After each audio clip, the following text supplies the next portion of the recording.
Okay, hello, greetings, good evening, good morning, good afternoon, wherever you are in the world. Actually, I think it will be more good afternoon. Certainly, good morning if you're in the Far East and Australia. And welcome, of course, to the final match of today's proceedings from the World Cup, which is, of course, which could very well be the final World Cup match of Lionel Messi's career, unless he and the Albi Celeste can pull the chestnuts out of the fire. Of course, they were very unfortunate to have lost 2-1 to a Saudi Arabian team which overachieved, really, because, of course, Argentina had 3 goals disallowed in that first half, in addition to Lionel Messi's penalty.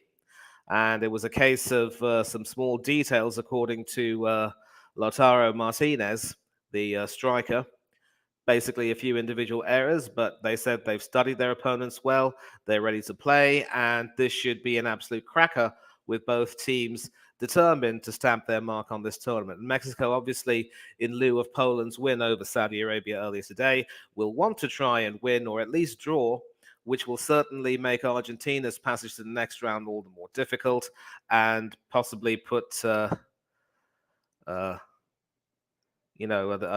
Mexico in a better position when they play Saudi Arabia in their upcoming match. I remember saying, of course, after Saudi Arabia's shock win, that they pretty much overachieved, really, and Poland have proved that. And it will be interesting to see Mexico coming up against Saudi Arabia and doing as well as they possibly can. If they win, they should secure their passage. The Saudi Arabian win could also secure their passage. Saudi Arabia drawing would leave them with a win, a draw, and a loss, while Argentina might also end up with a win and a draw and a loss, and then goal difference comes into play. A whole host of permutations, and of course that's assuming if Argentina draw against Mexico and somehow find a way to beat Poland, neither of which are guaranteed. So for Argentina, the equation is simple: they need to win today, and nothing else will do. I will share the team news with you right now, courtesy, of course, of our dear friends from BBC Sport Online.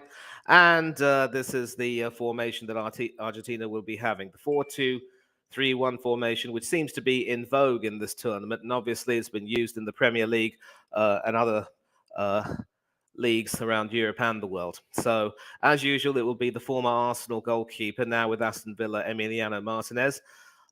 Hero in the Copa America semi-final, also kept a clean sheet in that final, and he will be starting. He's been Argentina's first choice goalkeeper since that breakthrough tournament. Number 4 at right back will be Gonzalo Montiel. The experienced Nicolas Otamendi will be in the center of defense, and he will be partnered by Lisandro Martinez, who comes into the side today after missing the last match, quite controversially, so he will have a role to play. And Marcos Acuna is the left back. So both Montiel and Acuna will have roles to play potentially going forward, trying to support the defensive and attacking midfielders. Speaking of the defensive midfielders, Rodrigo de Paul and Guido Rodriguez will be the front two in front of the back four. You have Angel Di Maria from Juventus, Lionel Messi, of course, from Paris Saint-Germain, and Alexis McAllister from Brighton and Hove Albion, who will be the 3 attacking midfielders. And, of course, it will be Lautaro Martinez up front. So there are 3 Martinezes starting today. Let me just check and see if there's another Martinez on the bench. Thankfully, there isn't. But other names on the bench will include Julian Alvarez, who could come on as a possible forward option. Let's not forget Christian Romero and the likes of Paulo Dybala, who will definitely have a role to play if Lionel Scaloni decides to bring him on. As for Mexico, they will be adopting a 3-5-2 formation with the likes of Kevin Alvarez and Jesus Gallardo sort of performing the role there of wingers and possible wing backs. Change in the defense, we'll see Nestor Araujo coming into the team, and he will be alongside Cesar Montes and Hector Moreno.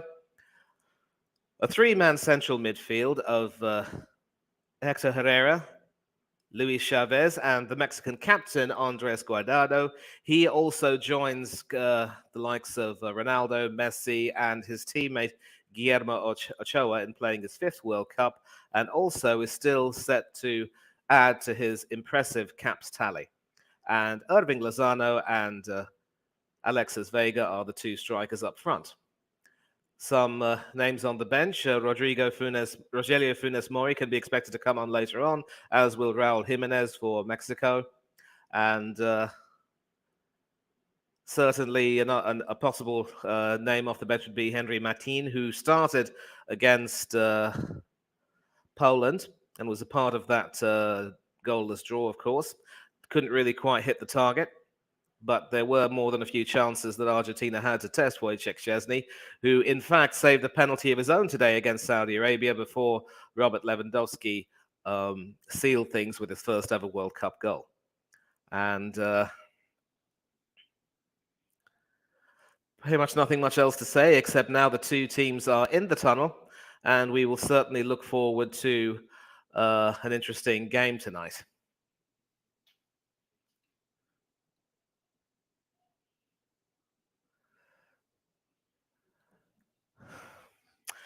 And you can see the look in the eyes of the Argentinians. They know that it's now or never.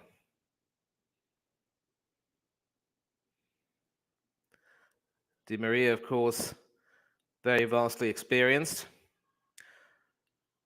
As experienced as the likes of Guardado and Ochoa, of course, for Mexico, and of course his own captain, Lionel Messi. Emiliano Martinez was expecting to keep a clean sheet and not to concede those 2 goals against the run of play, but he will be focused on doing as well as he can tonight. And they are, of course, coming out to play at the Lusail Iconic Stadium in Qatar. And both teams are, of course, lining up. And you can see the focus in Lionel Messi's eyes, because he knows that defeat today would be hard to stomach. And that will, of course, signal the end of Argentina's World Cup campaign, with only pride to play for against Poland. Time for the national anthems now, of course. The unmistakable sight of Guillermo Ochoa, the Mexican keeper.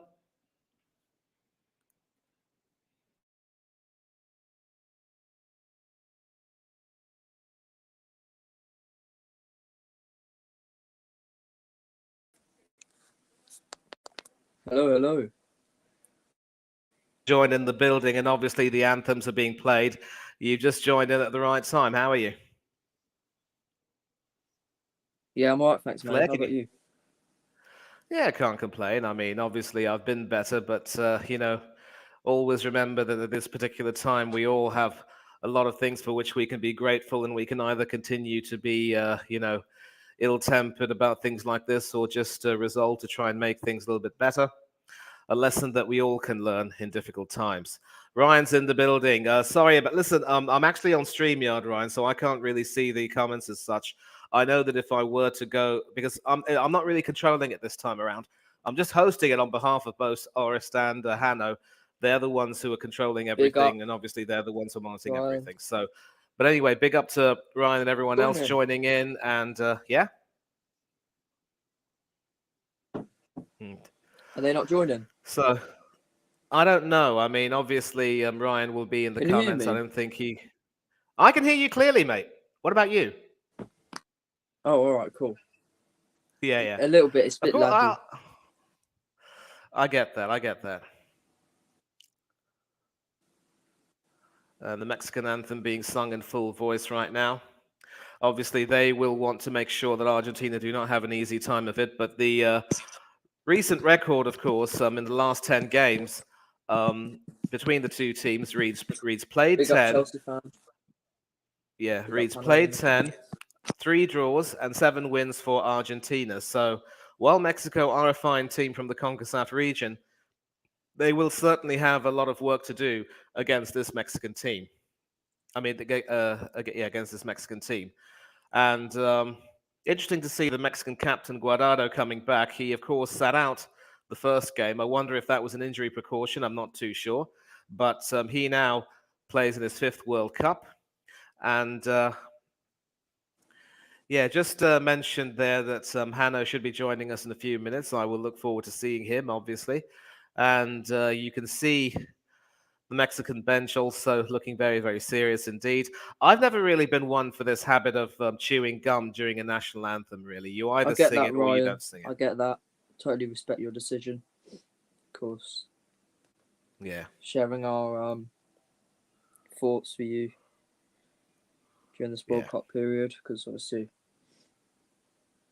with Qatar and stuff like that, personally, shouldn't have been hosting Qatar. It's a stupid decision, and they shouldn't be against at all. I don't, I get it's their religion and stuff like that, but like, yeah, man, it's just.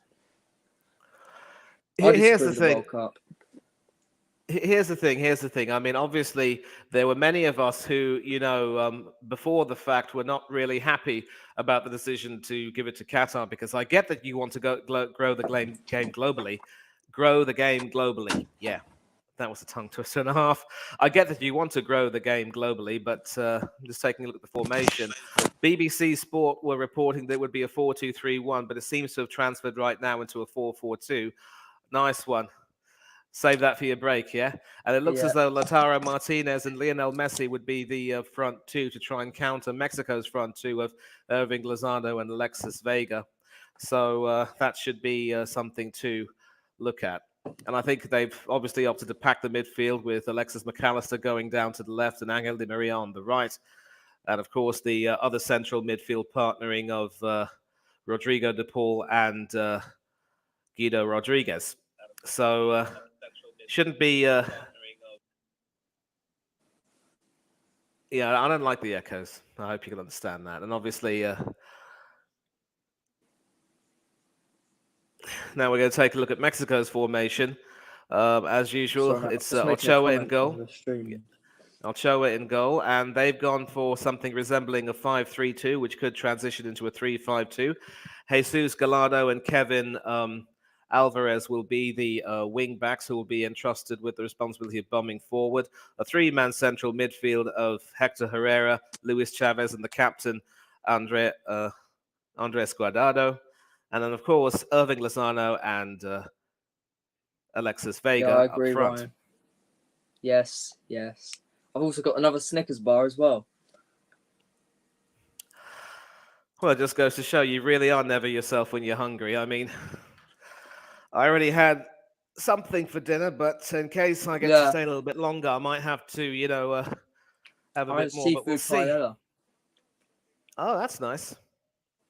Maybe for me, as I get older, I might need to cut down on the carbs and focus a lot more on protein. I mean, obviously, it's difficult when you're in an Indian family and rice is a lot more common, and rice preparations are, quite common. But, this is the time when sometimes you've got to, really focus on that. And this is, of course, Lionel Messi's 21st World Cup appearance. Guillermo Ochoa's 10th. Anyway, people know my views, so no need to go any further and bombard the chat with the stuff I've already said. Yeah, but anyway, listen, we're not going to focus on that. The countdown is beginning, and it is Andres Guardado and Alexis and Irving Lozano, of course, who are in the center of the center, and they will kick off with Mexico attacking from right to left, and is passed back into the center and then sent forward. That should be a little bit too long for Lozano, and that will be an Argentinian goal kick. So that will be Emiliano Martinez's first touch of the ball. And this is obviously going to be quite an interesting game, because all of the talk before this match was how Argentina had learnt their lessons from the Saudi Arabia defeat. And that was really as, unexpected as it was, quite frankly shocking. A further analysis of the match will tell you that in the first half, they were absolutely all over the Saudis. And I think when the Saudis got their equalizer, they just seemed to disintegrate and have no ideas. Maybe some talk has been about how the midfield will need to be strengthened a bit. So I think instead of playing Messi as part of that attacking central midfield, they've asked him to be a striker. And so they're packing the midfield tonight with making it a 4-4-2 with, again, De Paul and Rodriguez in the middle, and McAllister and Di Maria on the flanks. Always good to see Lee Dixon commentating. Yeah, I love Lee Dixon as a player. I've never really heard him commentate too much, so I'm assuming you're on ITV, yeah? Yep. ITV always seems to have better coverage than BBC. I think for some reason it's a lot more, I don't know, maybe lighter, I guess. BBC seems to be a little bit more banal, if you will. Yeah. Yeah, 100%. And so Argentina trying to break away there.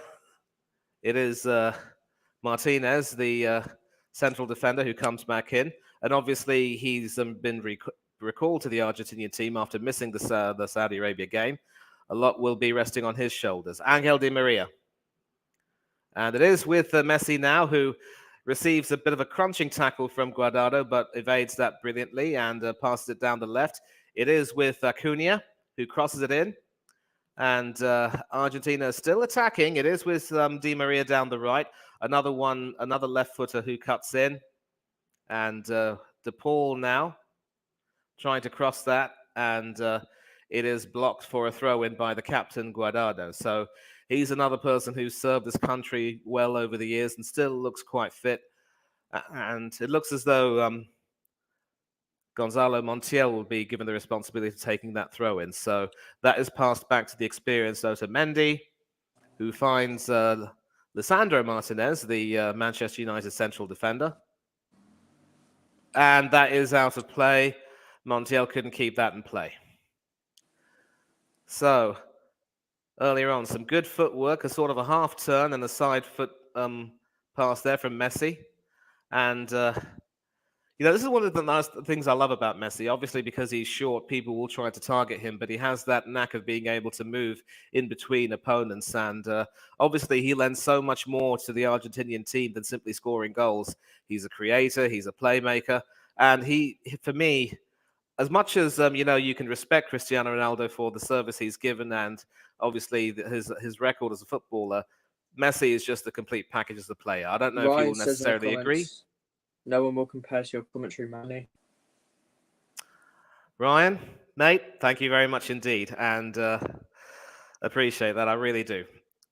It's something I do enjoy doing. But anyway, it's Montiel now who passes it back to Otamendi, to Lisandro Martinez.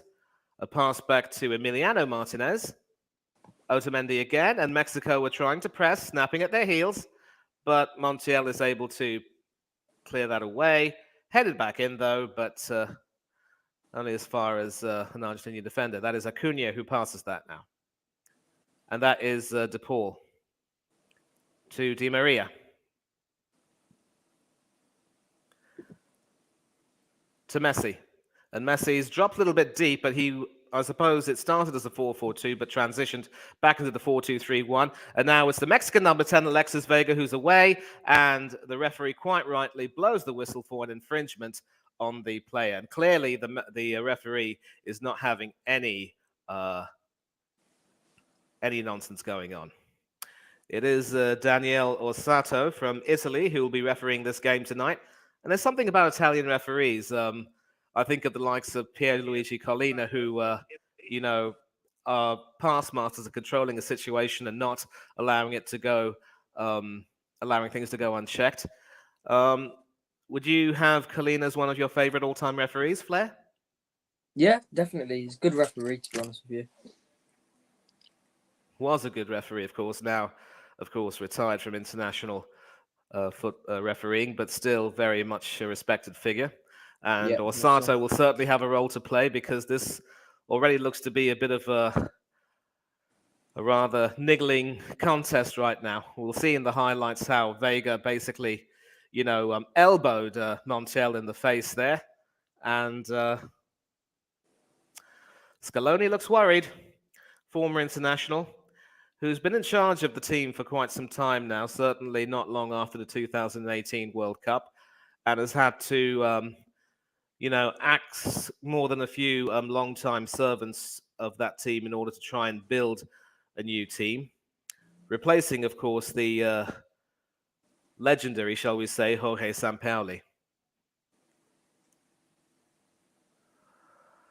And you can see that Argentina are determined, and I suppose that's an advantage of them losing to Saudi Arabia the way they did, but ideally that was a match they should never have lost. And it's one of those freak games where anything can happen and you just have to be able to try to deal with it. And the Saudis certainly played well, but they also overachieved, it must be said, and that loss to Poland earlier today confirms that. Rodriguez.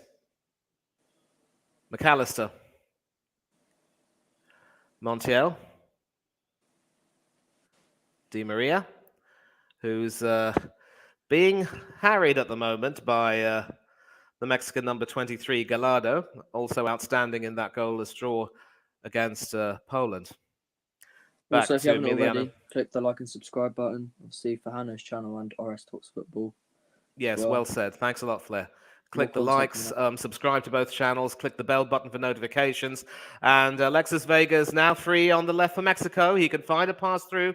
No, he can't. That is intercepted, but it's still back with the Mexican team right now. It is Araujo who can try and cross to find Kevin Alvarez on the right. Back to Araujo, I think. Yep. Still between Araujo and Alvarez for now until they pass to someone different. And an attempted through pass to Irving Lozano, who's able to get it, and it's Lozano against Martinez, and Martinez concedes the corner. We also must send our condolences to Diego Maradona's family. Obviously, passed away 2 years ago yesterday, so it was a big night for Argentina. They'd want to get a win to look up to Maradona and give him some respect. So obviously that will be something that will be key for Argentina tonight in that national team. So yes, well said, well said. Obviously, Lionel Messi carries the hopes of a nation on his shoulders, and he will obviously be subjected to inevitable comparisons with Diego Armando. Corner taken, a short one, and Messi is able to get that and clear that away, but Mexico are coming back. It is with Jesus Gallardo now. Passes it to Guardado, the Mexican captain. JPT says, big up, guys. Let's go, Mexico. Big up, JPT. And a foul there by Montiel. Also, bear in mind, if Argentina fail to get all the 3 points today, then they will get knocked out of the World Cup competition. So, no, that's not really guaranteed. I mean, it will probably be confirmed in the next round of matches. Yeah. I mean, if they lose, they'll be knocked out for sure. But if they draw, they'll be safe for now, but hanging by a thread. If they win, they still will have their destiny in their hands. And obviously, you know, now they have to try to deal with this threat coming in from Mexico. It will be a free kick taken by, well, two people standing over it. I believe one of them is Alexis Vega. The other one might be, it was the number 24 who, Luis Chavez, who took that free kick, a sort of a left-footed in-swinger. Couldn't find anyone. Hector Herrera was trying to get on the end of that, but he couldn't make it. So obviously going through the defense, finding that gap, but there was actually someone else running on the end of that. It was the number 15, Moreno, who was trying to get on the end of that, but he couldn't do so. So Argentina weather that storm. It's still goalless between these two continental powerhouses. Argentina, of course, are the reigning Copa America champions, while Mexico surprisingly were unable to win the Copa America. The headed back pass to Martinez from Montiel, releasing the ball now. And you can see quite clearly Mexico are looking to harry the Argentinians and certainly trying to force them to turn the ball over. Rodrigo de Paul now up against Luis Chavez, and it is Chavez who concedes the free kick. No booking as of yet, though, and clearly Orsato's saying enough's enough. Otamendi. De Paul. Back to Otamendi. Through to Gonzalo Montiel, who actually loses it, but it's still quite deep in the Mexican half, and that will be a pass back to Ochoa from Moreno. Not necessarily the best looking pass out from Ochoa, but it finds its man. And Guardado will look to be a huge threat down the left for Mexico, so the likes of Di Maria will want to look out, as will Montiel, who has the ball right now. Otamendi. Montiel, still being harried, and it is with Messi now, who's almost everywhere, whether it's in the midfield or defending or up front, although he isn't up front yet. And the referee waves play on, so the ball will go back to Ochoa, who sends it out, left-footed, and it's headed back down by Otamendi, but Mexico get the ball, and they will run through Alexis Vega down the left, but that is well intercepted, and it will be an Argentinian throw. Much to the chagrin of Guardado, who believes that he should have had it, but the ball clearly came off him, so no complaints there from the Mexican captain. What are your views on this Argentina starting 11? Do you think it's strong enough to get a win today? It should be strong enough, and obviously they've made one or two changes. They brought Lisandro Martinez in to try to provide some defensive stability. I'm not too sure how he could have been left out in the first place. And they're playing Lionel Messi as a central attacking midfielder. What do you think about that? Well, I mean, that's really what they would have expected. I would have expected them to do. I was thinking that he would be more of a centre forward because it started out as a 4-4-2, but now it's transitioned back into a 4-2-3-1 with Lautaro Martinez being the lone striker up front.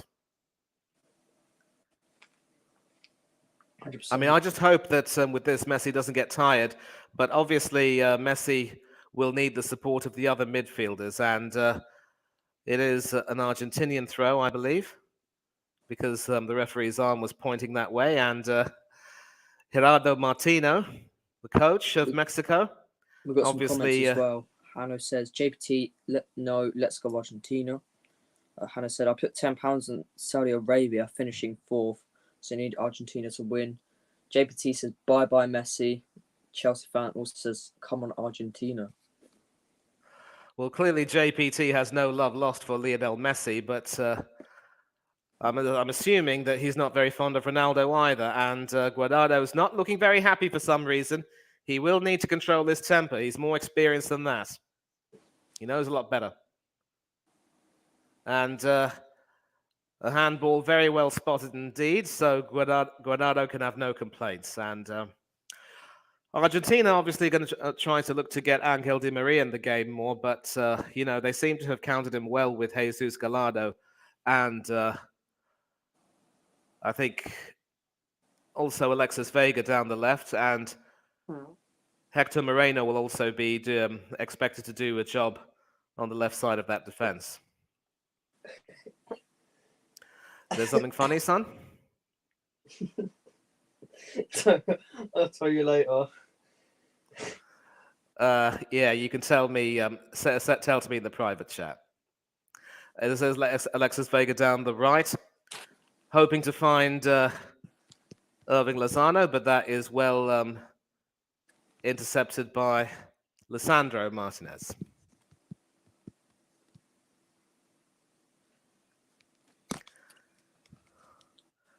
Chavez. Over now to Montes from Araujo, and that is with Moreno, the other central defender in the back three. Huge crossfield pass, which finds Kevin Alvarez quite well, the youngster who's been brought in today to try and do some work down the right. Now it's, of course, back with the Mexican back three. It's Hector Moreno now who tries to play it forward. He finds Herrera. Kevin Alvarez. Now it is with Hector Herrera to Alvarez now. And Argentina's defense once again standing firm. But, as I say that, it's been given away to Lozano, but again, they stand firm. And it is, in fact, going to be an Argentinian free kick.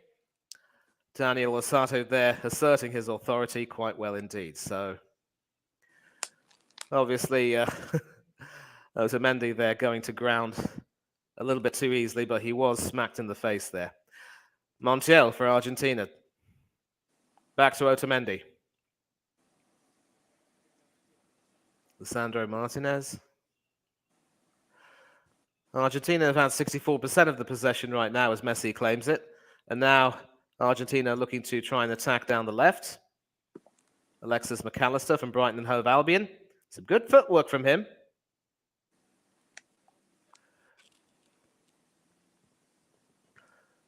And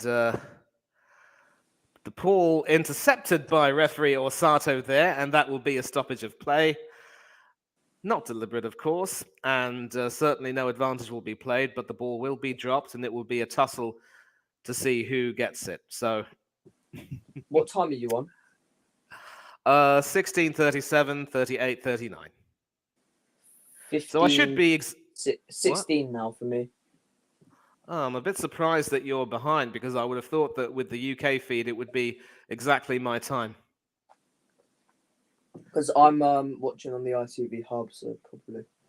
Oh, yeah, that makes sense. But if it's on the telly, then you'll be in sync. And a free kick being awarded to Mexico there. Lautaro Martinez pleading his innocence, but the Italian referee having none of it.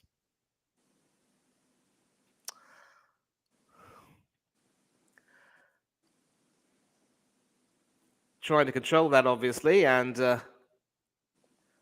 well, it was in fact Guardado who came running into Martinez, and obviously, making a huge meal of that. So Lautaro has a case.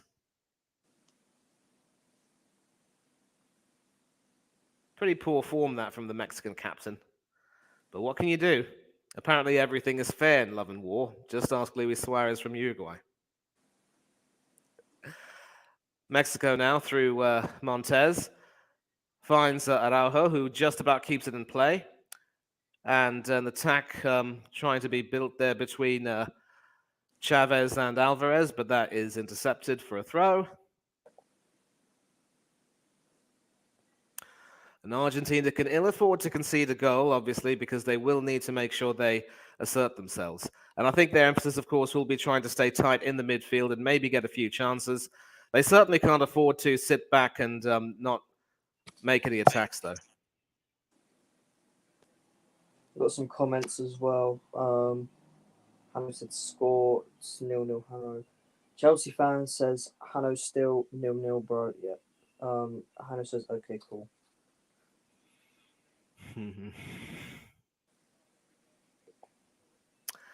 Still back with Mexico through Montez now. Receiving that pass from Araujo, of course. And Montez chooses to pass it back to Ochoa. A little attempt to sort of slow the game down a little bit. Guardado on the left. Plays it forward. And it is with Irving Lozano, who goes to ground a little bit too easily, but the referee does award a free kick because Otamendi was a little bit aggressive with his challenge. Was that Otamendi? Or yep, it was Otamendi there. And so this could be trouble for Argentina if they're not careful enough, and Mexico will look to take advantage of this, coming up to 20 minutes played now in the half. Hanno said in the comments, need a scrappy Argentina goal. I also said, well, that's get to 10 likes, so smash that like button if you're new. Just get the stream to 10. Looks as though the scrappy Argentina goal will have to wait, because they will have to scrappily defend this Mexican free kick, which is some way away from the penalty area, but I think whoever's taking it, whether it's Alexis Vega or Luis Chavez, will look to try and float that in. Can see Alexis McAllister's face. Mexico players that need watching for Argentina today? Obviously, I would take a look at Jesus Gallardo down the left. It is Chavez who doesn't float it in, but gets it in short. And Martinez had spilt that, but claimed that well enough. So normally, Emiliano Martinez is outstanding when it comes to claiming high balls. And I think he probably wanted to push it in front of him. Maybe there was a challenge there. I'm not too sure. But in the end, no harm, no foul. And so coming up to 21 minutes played in the half, it is Argentina 0, Mexico 0. And already Argentina have been given a few warning signs. So Scaloni can't afford to let things, play on for too long. Montiel actually that was Otamendi to Montiel rather. And pretty sloppy back pass there, but still in play. And Montiel passes it back to Martinez, who chips it out. And Argentina can't start an attack because Néstor Araujo intercepts that. But Messi obviously putting him under pressure. And Argentina end up winning a free kick. And it is the first booking of the night to the Mexican right centre-back, Néstor Araujo, who has, of course, come into the team today. And it is Acuna, the left-back, who is down. And clearly that was not the best of challenges.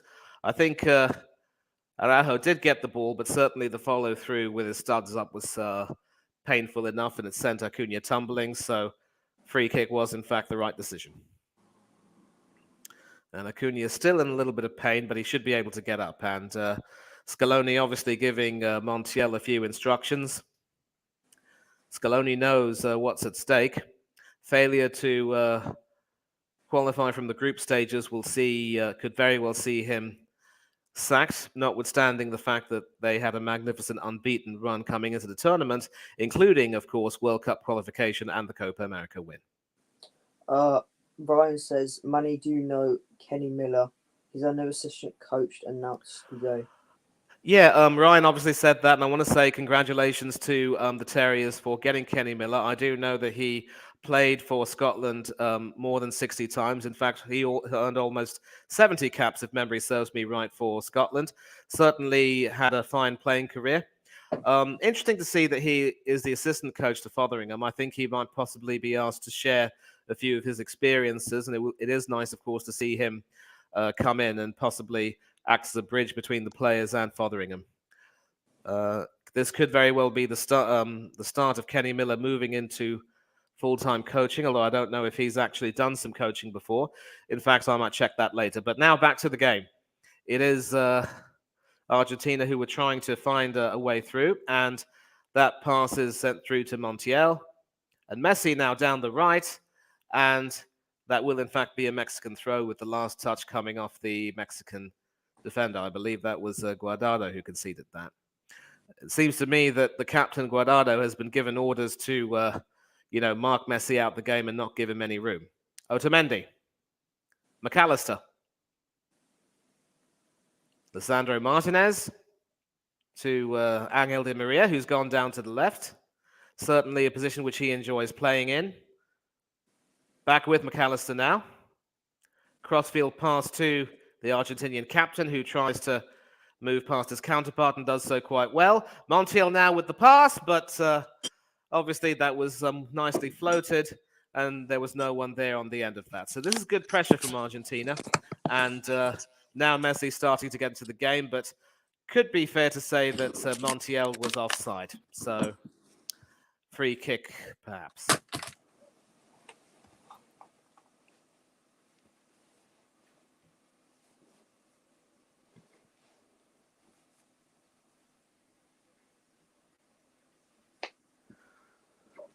What's your score prediction? Argentina to win 2-1. It won't be pretty, but a win is a win. And I just think that the focus that they show will determine how well they do. Ochoa now right-footed away, and Argentina concede a throw with the midfielder, McAllister, heading it back. McAllister, of course, has Scottish roots, traced all the way back to Fife. One of his grandparents or even early ancestors emigrated to Argentina. And that's why whenever he writes his name, the Mac and the Alistair are separated. So his name is officially pronounced Mac Alistair. Araujo trying to keep that in play and send it forward, and he does so. And that is sent out for a throw by Lisandro Martinez. So Lisandro certainly coming into the team has looked solid enough in defense. Hasn't been tested in the air yet, but we will see how that works. And I think possibly with Lozano and Vega not being very tall themselves, that could be an advantage. And do Mexico get a corner from that? Nope, it's a goal kick. Some good pressure there from the left back Acuna. Alvarez trying to cross that, but not really able to control the height.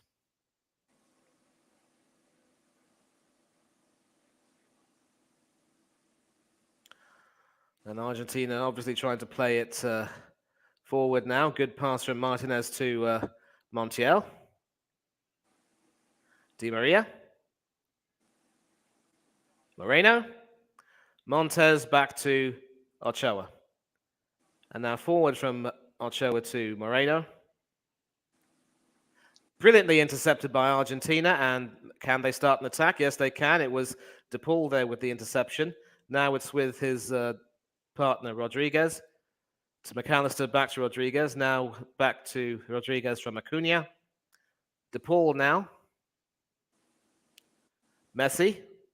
And certainly Guardado snapping at his heels. Back with De Paul. McAllister. And it is with Acuna down the left. Certainly how he copes against Alvarez will be key. And he's already won one battle. Can he win another? Well, he was able to get across the ball, but at the cost of, I think, knocking Alvarez in a way. And I think the referee has blown his whistle for the infringement. So even if Messi had gotten that header on target and into the goal, it wouldn't have counted. You can see there Acuna stamping on Alvarez's calf from the looks of it.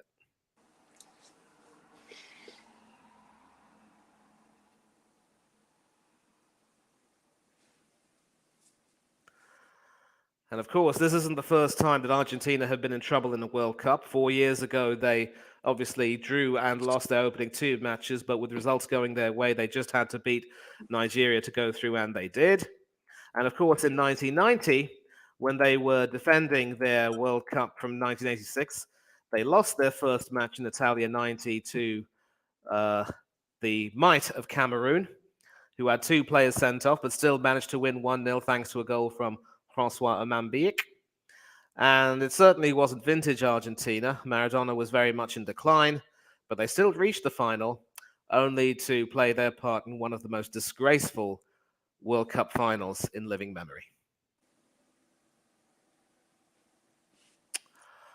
Okay, so back to Ryan on Kenny Miller. He actually was a player manager for Livingston and then had stints in Australia as coach of the assistant coach, rather, of the Newcastle Jets and Western Sydney Wanderers.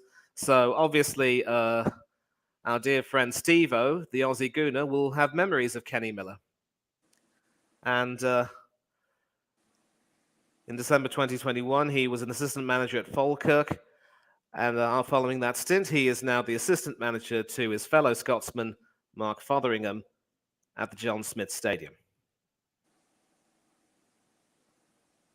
Definitely a cagey game so far, and both teams trying to make a few chances, but not really testing the goalkeepers as such. Coming up to the half-hour mark. And of course, a lot of these games have shown a tendency to be cagey affairs in the first half, only to explode to life in the second. We got some comments as well. Ryan said, "Well done, well said, Manny. And thanks for your support as always." He also said, "Flair, do you do any streams soon?" I have a channel, but like I've only ever done one stream with Orest, but obviously I'll probably only like do one stream every month, but I'm not really gonna do any during this World Cup period at the moment like that. So Kenny Miller was a great player, and I think his vast experience, he will be able to pass on some knowledge to the players and give them advice. I'm happy with the appointment. He also says, "Shall I do a video on it?" By all means. I mean, like, I do enjoy the videos you make for your channel, Ryan. And of course, I'm looking forward to coming back on your channel sometime soon. So we will definitely have a few things to discuss.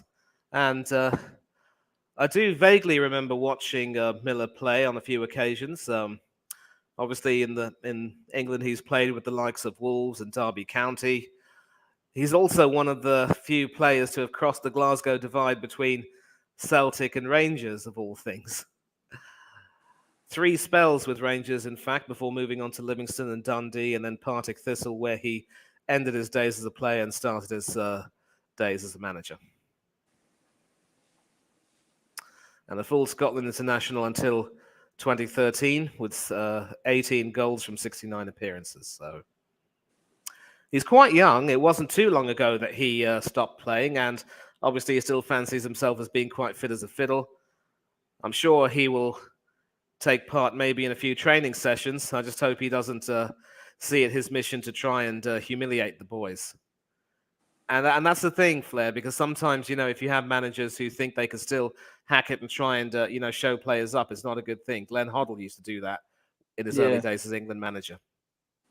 yeah, 100%. And Di Maria now down the left in combination with Acuna, eventually winning a corner for Argentina. Kevin Alvarez there just doing enough to send it out of harm's way. But that ball, of course, will be sent back into harm's way. And no prizes for guessing who will be taking that. Left-footed away swinger from you-know-who, hoping to find one of the Argentinian attackers. Floated in, and that comes out to Rodrigo de Paul, who will try and overrun Alexis Vega there. And the linesman signaling an infringement, and it will be a free kick. In fact, basically an all too aggressive challenge from Alexis Vega, who didn't get the ball. And de Paul is still in a little bit of pain. Or maybe he's just making a meal of that to try and eat up some seconds. I'm not too sure. But it's never nice when you're on the receiving end of a tackle like that. And clearly the Albi Celeste fans are not happy.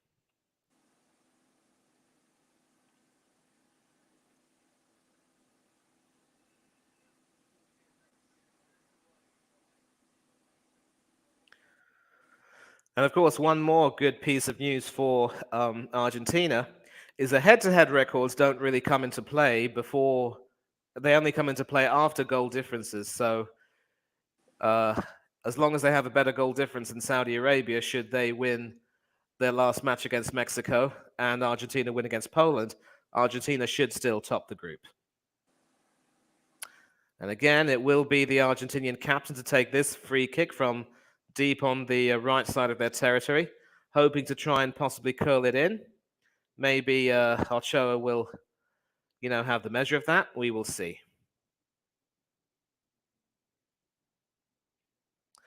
Well, Ochoa does have the measure of that. He punches it and obviously went to try and claim it and ended up on the receiving end of a pretty poor foul there. But I think not really the best decision maybe to punch that in the air, but then unlike Emiliano Martinez, he's not very tall as you'd want a goalkeeper to be. And it's Lisandro Martinez who in fact fouled him, so it'll be a free kick to Mexico. And that was probably the first time that either goalkeeper has been put under any pressure. And Ochoa has dealt with that, of course, quite well.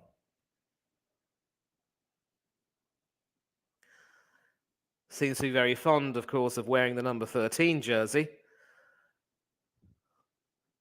Like more than a few goalkeepers.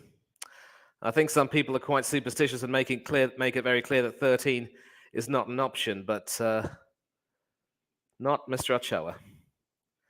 And that should be, that should have been a free kick, but Orsato obviously saying otherwise. He does award a free kick in Mexico's favor, though. And clearly he's got a lot to do to try and... it is Lisandro Martinez who's on the floor right now. And actually, that should, in fact, be an Argentinian free kick.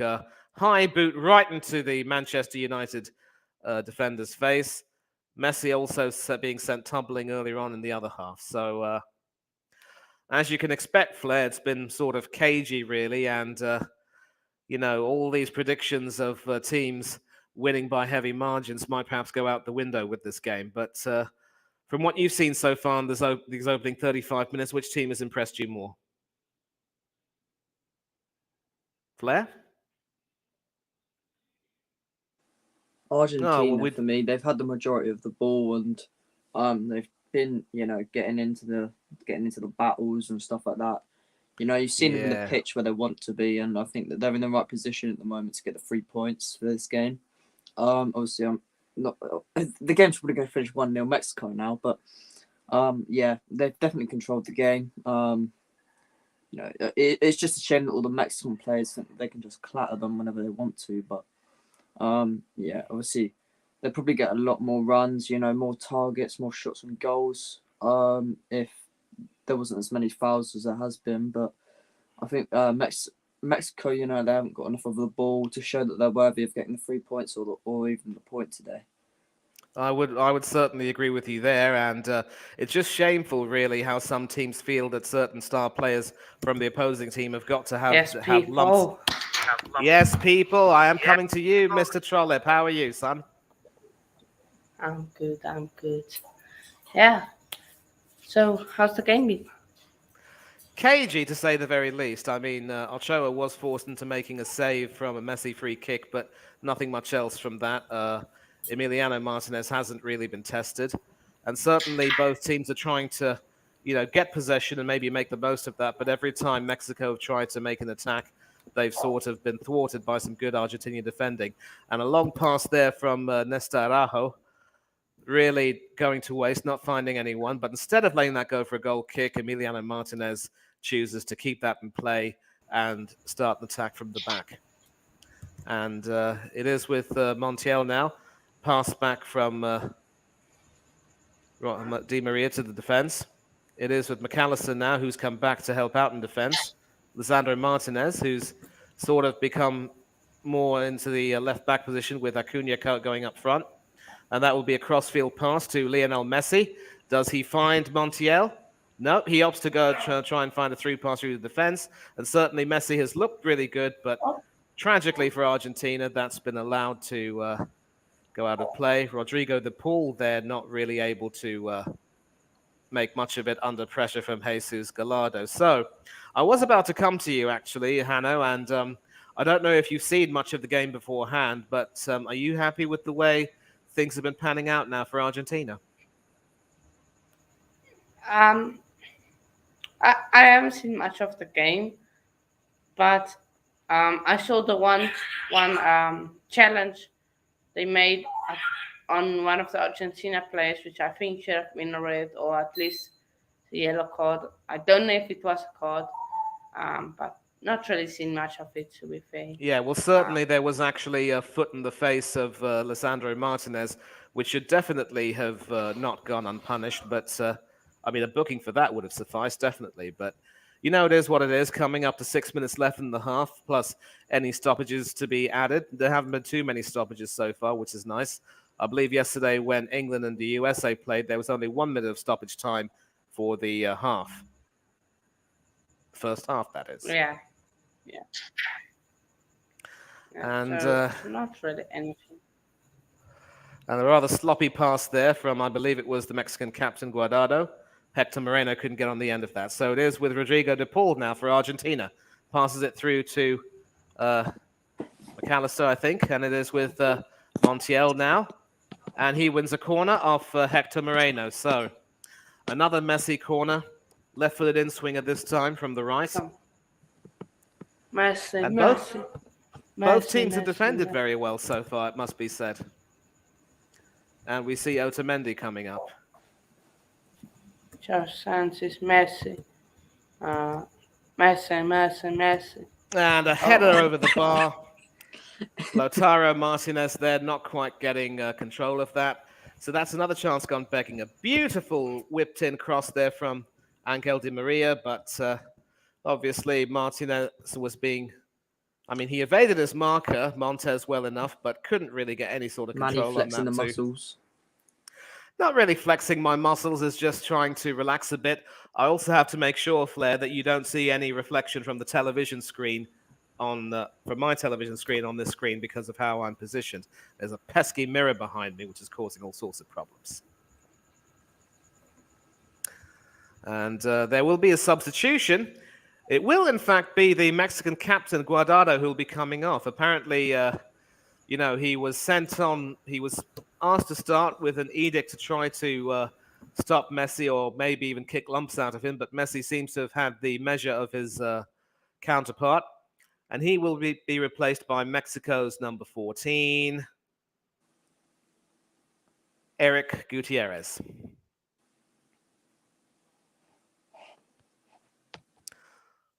So some compliments there from Lionel Scaloni. Not so much a compliment as more of a friendly tap on the back, if you will. But Mexico have now made their first substitution in the first half itself. So will that be a disadvantage come the second half? Well, Do you think Argentina should have scored by now? Well, they certainly had two great opportunities. One, of course, from that earlier free kick from Messi, and of course, one from Lautaro Martinez with that cross from Angel Di Maria. And so that'll be another Mexican throw. So Mexico will have to look to defend, and Lautaro Martinez himself with that distinctive faux hawk, if you will, is. I mean, obviously, he might have wanted a short back and sides, but he certainly didn't expect his hair to be spiking up all around. Luis Chavez and Mexico and Argentina still can't clear, and that will be an Argentina throw, though. So now maybe they can clear. And there's a wonderful story about Kevin Alvarez, how he has a tattoo on himself. Apparently, he lost his grandfather not too long before the World Cup, or was his father? I don't quite remember. And this could be a chance for Mexico there. And a free kick will be awarded, and it'll be a booking as well for the Argentinian defender. Let me see who is that. Gonzalo Montiel, the right back. Went in a little bit too aggressively there. And kicking lumps out of the substitute, Eric Gutierrez, who, could have run on and possibly, created a chance, but probably lucky, really, that Montiel had defenders behind him. But this isn't really too close of a free kick. And it will be interesting again to see if there will be an attempt at goal or whether it will be floated in. And so this will not be the right time for, as far as Argentina is concerned, for them to concede just before half-time. Emiliano Martinez organizing his wall. Come on. I don't want Argentina to go out earlier at this World Cup. Neither do I. I mean, personally, I don't really like Argentina much as a team, but I do have a soft spot for Senor Messi. But of course, when it comes to Argentina against Brazil, the fact that I have a large section of Brazilian friends means that when they're clashing together, vai o seleção. Go the Brazilian selection. I just hate it is Alexis Vega who might look to take that, obviously trying to go over the wall. Martinez has organized his wall quite well. Someone on the ground. And brilliantly claimed by the Aston Villa number 1. Ooh, I thought for a sec that went in. Nope. That is a fine save from a goalkeeper who has been in top form over the past few seasons. And Messi's dispossessed ball out for. Yeah, Rodrigo de Paul now back to Nicolas Otamendi. Because Sven wanted him to skite over the ball.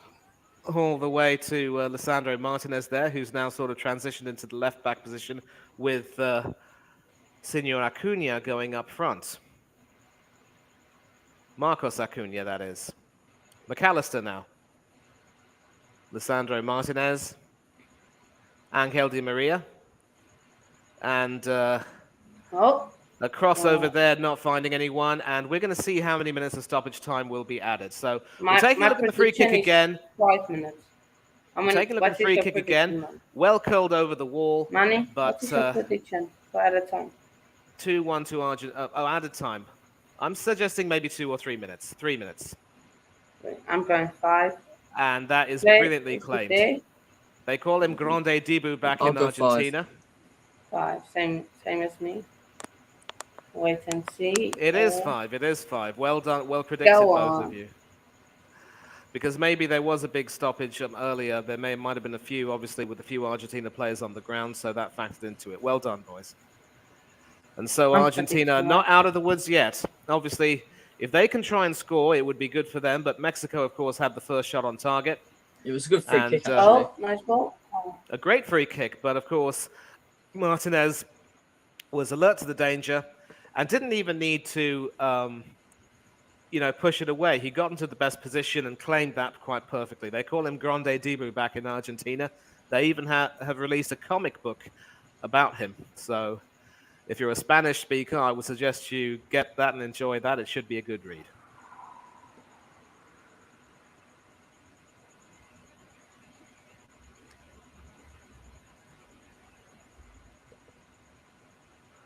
And the important header that from Otamendi because Alexis Vega was lurking in behind him.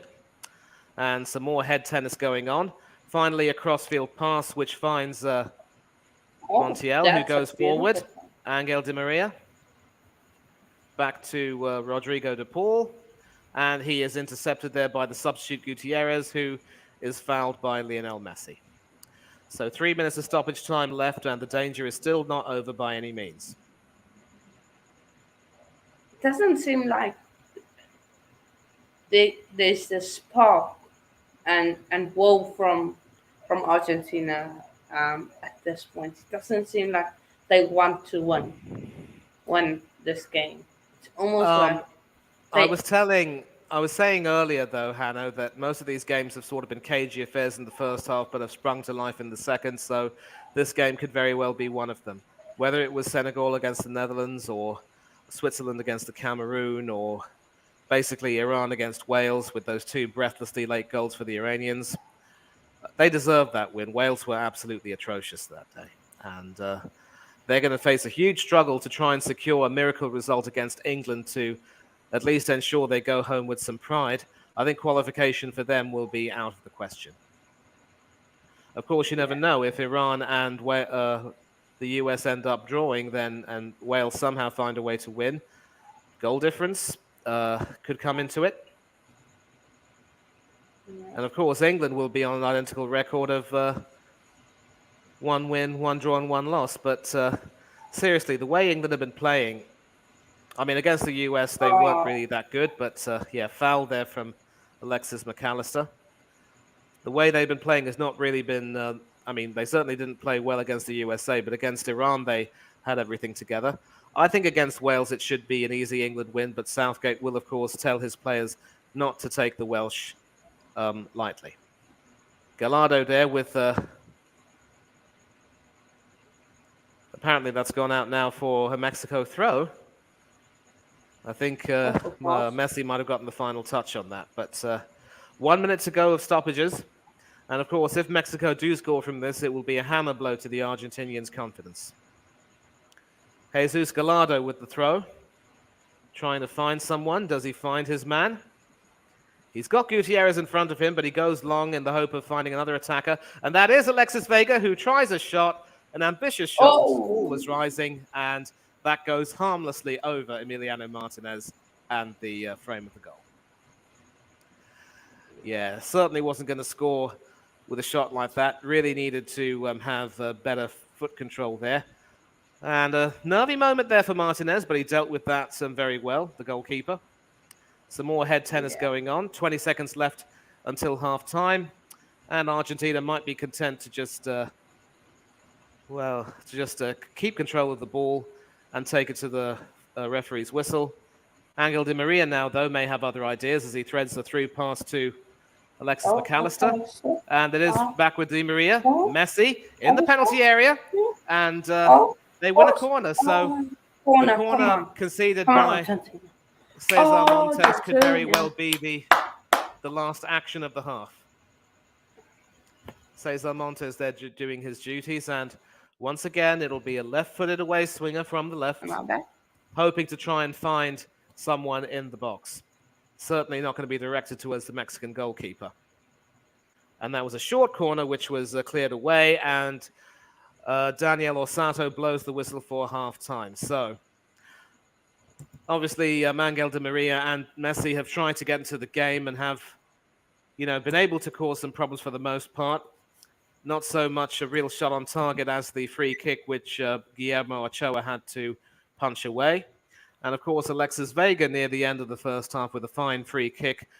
Well saved, it must be said, by Emiliano Martinez. So half-time in this pivotal clash at the Lusail Iconic Stadium. It is the Albi Celeste nil, and El Tri nil. And I think it's fair to say, boys, that you know we should, if the trend continues as has been continuing, then certainly there will be goals in the second half. I think both of you might be hoping for Argentina to certainly score first, but Mexico looked good through Lozano and Vega, so they can't be discounted. Yeah, they definitely they do look good. But it's Wait, going to be. did they finish with the added time that they added on? They Yeah. did. The corner actually was the last piece of action for Yeah. the half, and they weren't allowed to obviously try and build on that because Daniel Osato blew his whistle for half time. But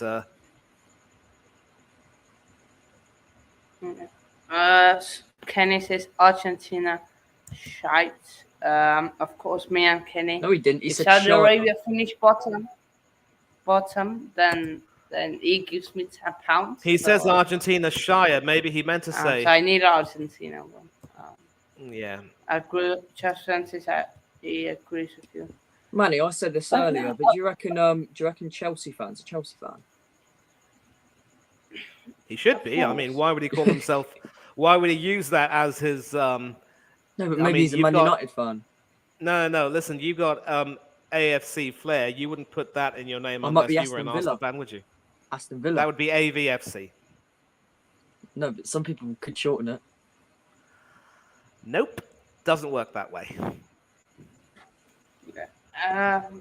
Yeah, Saudi Arabia didn't play bad. They really didn't play bad. So yeah, But they over. but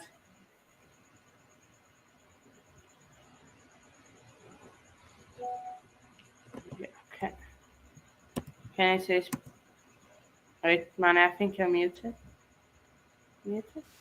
Wait, can you hear me now? I can't hear. Yeah, now. And Red Bull, can no I say Argentina playing dreadful? No excitement second half. But I reckon Messi turns up 3-0 Argentina, please. I hope that's true. I really hope that's true. But Of what course, does the it last do? time What's for you? the last time Argentina failed to qualify from the group stage was in 2002 when they were in the group of death in that tournament with Sweden and England and Nigeria. And of course, that match between England and Nigeria was obviously a personal revenge mission for David Beckham, and he achieved that quite magnificently. Yeah. I must Kenny, admit, though, if he you got. want to- I must admit, he Sorry. got lucky when he hit that penalty down the middle, and the goalkeeper Cavaliero sort of dived to his left. Next time, put it in the corner. Yeah. Kenny, I'll send you the link if you want to jump on. So yeah, if you want to jump on, I sent you the link. If you want to jump on. So yeah, but Manny, of course, you think there will be goals? Who do you think will score first? Well, whoever scores first might have a bearing on who wins because there's only 45 minutes. So I think Argentina look the more likely to score. And I just don't believe that the Mexicans have been able to get in behind the defense as often as they would like. Whereas Argentina have certainly managed to find some good passes through. And Messi and Di Maria have been quite proficient in that regard. Yeah. Listen to what Wayne Rooney and Robert Perez have said. But Flay, of course, you also want Argentina to win, and do you still think there's chance for them? Flay, there? No. Seems like it isn't there. Oh wait, I got Mr. I don't know why he's wearing toilet paper. He's wearing toilet paper. Yes, Kenny. I'll only be here for half time, by the way. Then I might come Yeah. on my full time. But Not been a great game. To be fair, 1 shot for 2 shots. It's making the England-USA game look entertaining. It is not bad. Nah. Personally, I think first 20 minutes was mostly Mexico, to be fair, because I think Argentina were always going to be sort of phased by the Saudi Arabia game. They were going to have to adjust, go into the game. I said before the game, I thought Mexico would control the first half. They've not really controlled it. They've not controlled it, Mexico, but I think they've been the better side out of the two. But I think Argentina will get better second half. I think this is the type of game Messi turns up in. These big games, I think Messi turns up in them. And in the second half, I think it'll be 0-0 for still a while. Mexico will miss a really good chance, and that'll be the turning point. I think Messi scored a hat-trick, to be fair. But that's my thoughts on the game. I think 3-0 Argentina, but I would not be shocked if Mexico won. If Mexico win, we're having a party tonight. Because you're going to have to... First of all, you're going to have to slap a tenner. You're going to have to get a tenner ready, Hanno. Because Argentina, they're not going to care about the last game if they're out. Second of all, we're having a party. It's coming on. It's not going to. But if Argentina go out, I'll start believing again. So... Yeah, well, listen, the last time Argentina did go out in the group stage, 2002, we did have a good chance to go all the way, only to come up against a Ronaldinho-inspired Brazil in the quarterfinal in Shizuoka. And I don't care what he or anyone else says. That fool did not mean to score that goal. I mean, to be fair,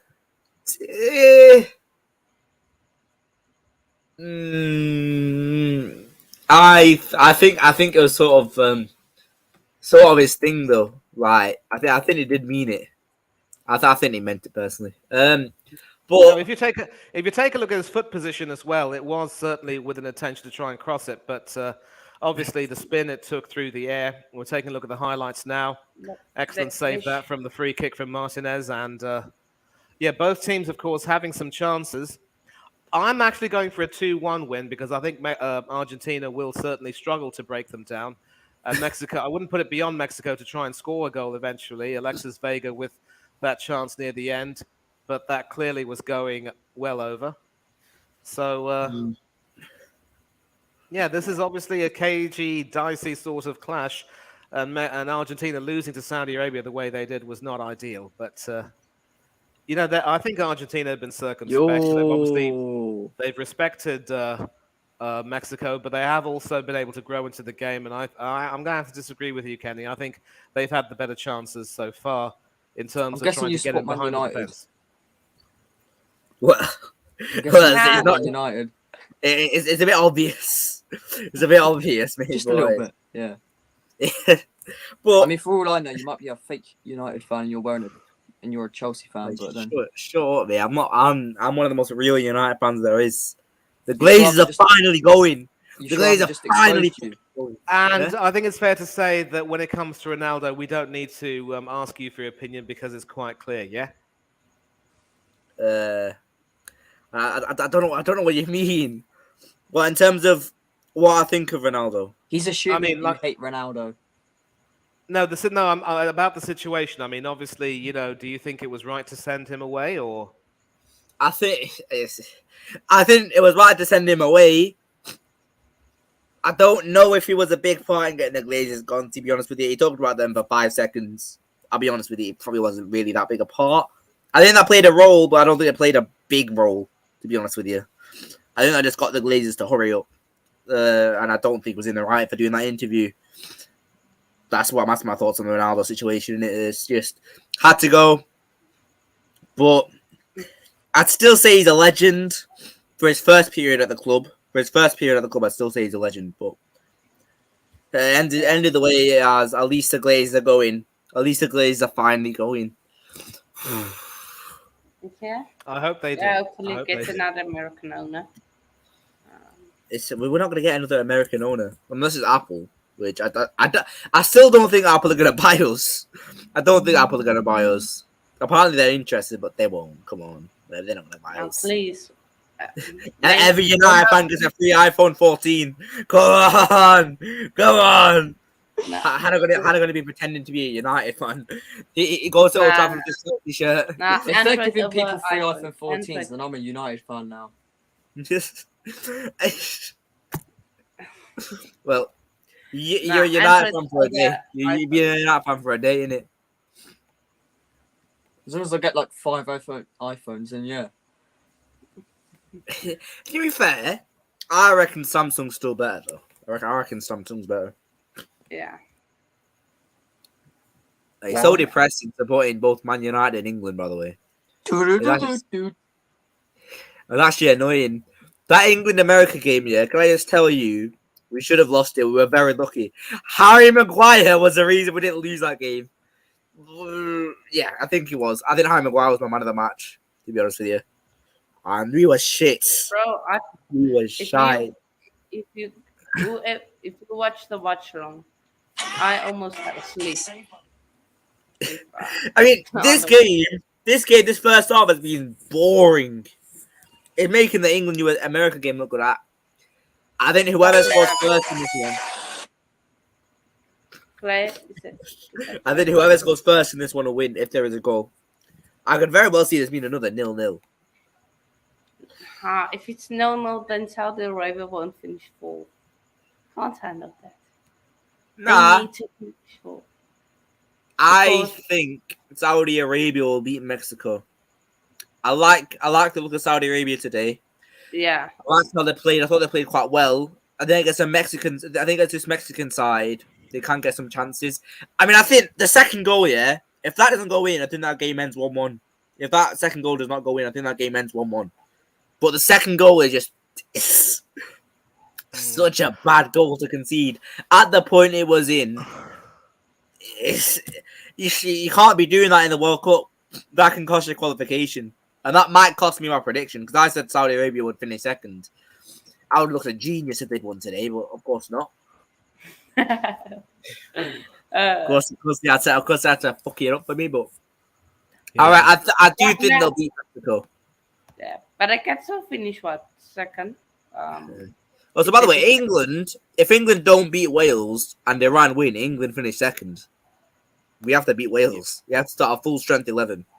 Exactly, but here's the thing: Wales are in tatters at the moment. That's the thing. Yeah, well, I think Wales would be a bit like Scotland. Scotland was shit in the Euros, but when it came to our game, they stepped up.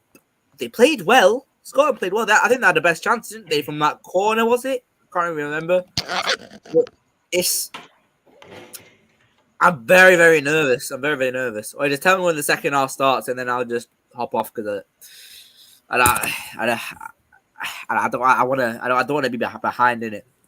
I don't want to be behind. ICB Hub is like a minute behind every single game. If I'm watching it on the ITV Hub. The ITV Hub is just shit. To be fair, I know, that's what I said earlier.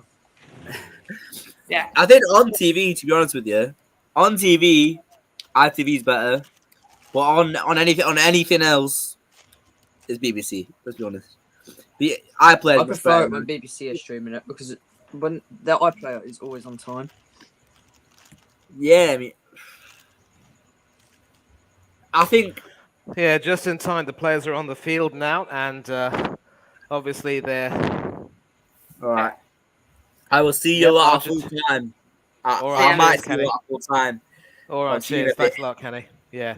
And Argentina will now be kicking off very soon, attacking from right to left as well. And obviously a change in half.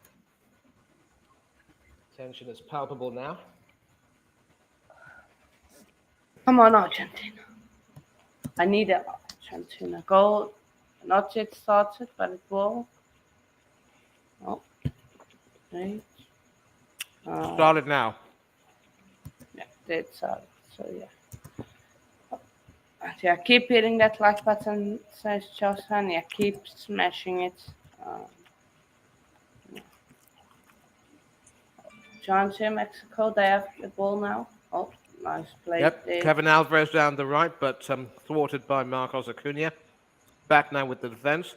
Araujo to Montes to And Moreno. it seems like Back to few of Montes. the fans have already left because I see there's now loads of open seats. So it seems like Possession Don't think up maybe they've to left. Don't think they've left. They just haven't 67.3%. come. They just haven't come back yet from their intermission break. Rodrigo de Paul pushed by 67.3% for Argentina. Oh, Araujo, who was already booked in the 32.7. first half, and so Araujo's going to have to be very careful. One more bad challenge, and he will be off. not just that way. And Gutierrez has been quite impressive since coming on for Guardado.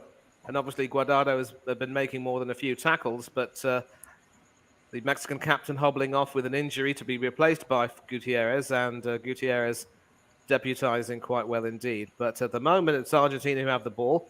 Lisandro Martinez down to Marcos Acuna, who has looked impressive going down the wing, and that was a poor giveaway there. But did McAllister win it back? No, he didn't. Foul? That should be a foul. Okay. Looking at that, What were you going apparently to say? they're claiming that it was a handball there, and McAllister trying to say that it came off his shoulder. But so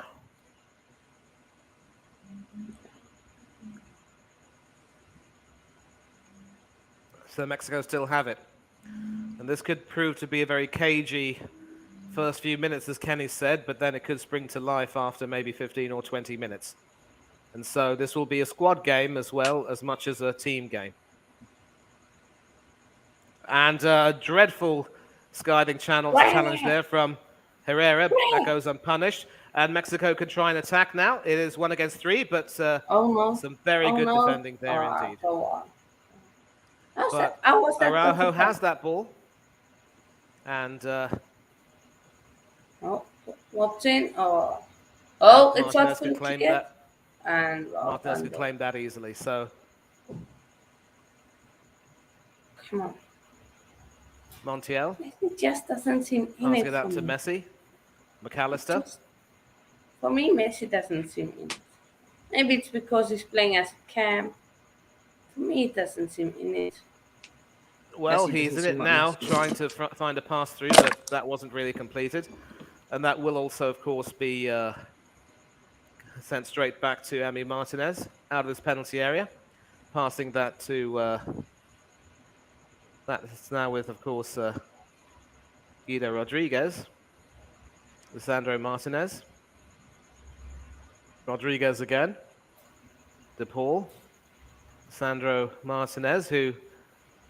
I wonder what's happened to Nicolas Otamendi. Maybe he's gone up a bit forward, but it is with Angel Di Maria now, who passes it back to Sandro, to Guido Rodriguez. Actually, that wasn't Sandro. And that it was intercepted. A poor pass there from Guido Rodriguez, but that is also well dealt with. A pass there And, from Mexico. And if that was offside, then play is allowed to continue, obviously, and Molina has the ball right now. Chelsea fan wants Messi to And that- please do something. Yeah, Messi to same. McAllister now. To Acuna. But to me, it doesn't seem like Lissandro. he's Guido playing, but Rodriguez. he's not feeling the game for me. Yeah.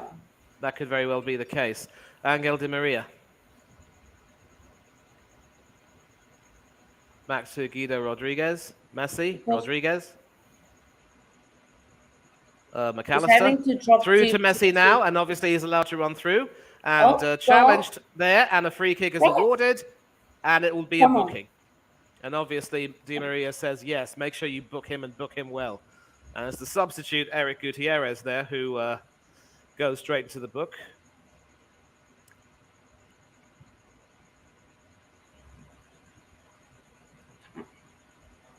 Something tells me that Otamendi might have been brought off. I'm going to find out who's on in his place. But excellent run there from Messi, finally getting into the game, and Gutierrez impeding him, and quite rightly being booked Can for we that. just say that Messi's shoes look shiny?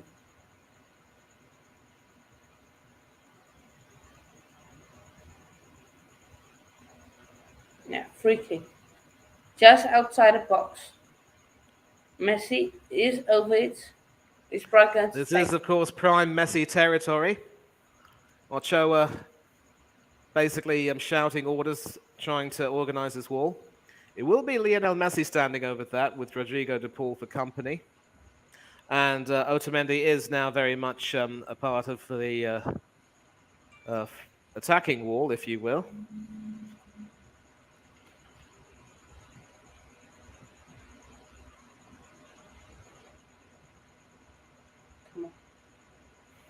Chance here, Messi. Can he save his country one last time? As they pray. Oh, Messi takes it and it just goes over the bar. Well, I mean, that won't be the last time he gets to save his country, but clearly, obviously, trying to keep his focus and not able to get it. And that was just a little bit too high, didn't have any sort of dip. And in any case, Ochoa had that covered. So the wall doing its job in a way.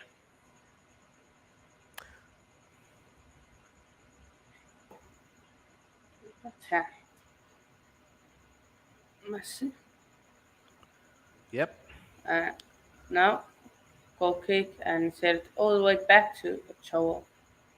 Uh-huh. And I've been hearing some commentary from the likes of Keane and Gary Neville in the ITV studio. Obviously, they're not really happy with Argentina, with what Argentina have done so far. But look, barged off the ball there, but it is a Mexican offside. And Argentina can have some respite via a free kick. Guido Rodriguez to Otamendi. Montiel. Yeah. And it looks as though Acuna has been allowed to push up a little bit, so Guido Rodriguez has come back into the center of defense, with Lisandro Martinez now playing left back. So decent transition that. Acuna has looked good going down the wing, and he will look to continue to try and use his pace to get the better of Kevin Alvarez. But And of course, it will be. Look where Messi is standing. He's standing in that DM spot. Should not be standing there. Well, once again, it's Di Maria against Gallardo and Gutierrez, and that is floated in, but no Argentina on the head of that. And a free kick has been awarded. Unlucky. Come on. Hopefully there is a goal. Oh, even if it's just like a scrappy goal. Hopefully there is a goal. Yeah. Of course, Argentina cannot in any way afford to lose this game, but Mexico is showing that they will not be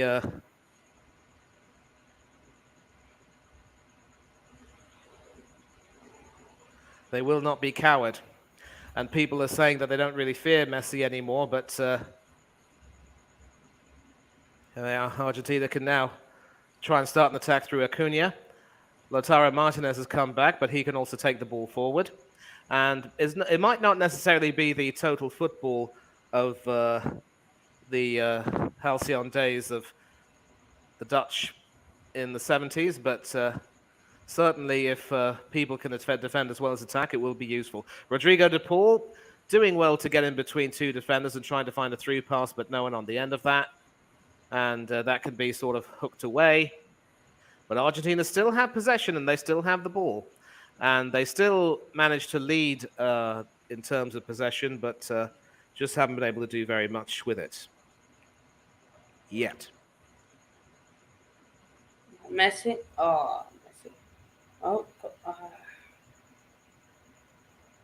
Throw it to Argentina. Attacking from there. No. Nice little nutmeg there. Yeah, nice little nutmeg there. And it is with Alexis McAllister right now, who can pass it to... No, it wasn't Messi, I think. But some good work there down the right. Angel Di Maria finds... it's in the penalty area, and there's a lot of pinball going on. And Messi gets that back. And Alexis Vega can control it and take it down. And so 10 minutes of the second half have already gone, and Argentina and Mexico are still goalless. But it is starting to spring to life a little bit, and some rather desperate Argentinian defending could put them in trouble. But eventually, they clear their lines. And now it is Alexis McAllister who will go down the left.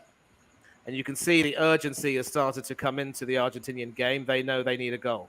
And Eric Gutierrez there getting the better of Lionel Messi. And now it is with Irving Lozano going down the left. Lozano against Montiel. Who will win? Well, it is Rodrigo de Paul who is deemed to have fairly won that ball back. And Argentina can attack now. Messi down the right to Angel Di Maria down the right. Di Maria. Di Maria against Gallardo, and Di Maria more than holding his own. Messi. Short through pass to Rodriguez, to Acuna. Back to Rodriguez. Messi. Lisandro Martinez. Messi again. Chip pass over there, not really finding anyone, nobody able to run onto that, and the pressure has been released.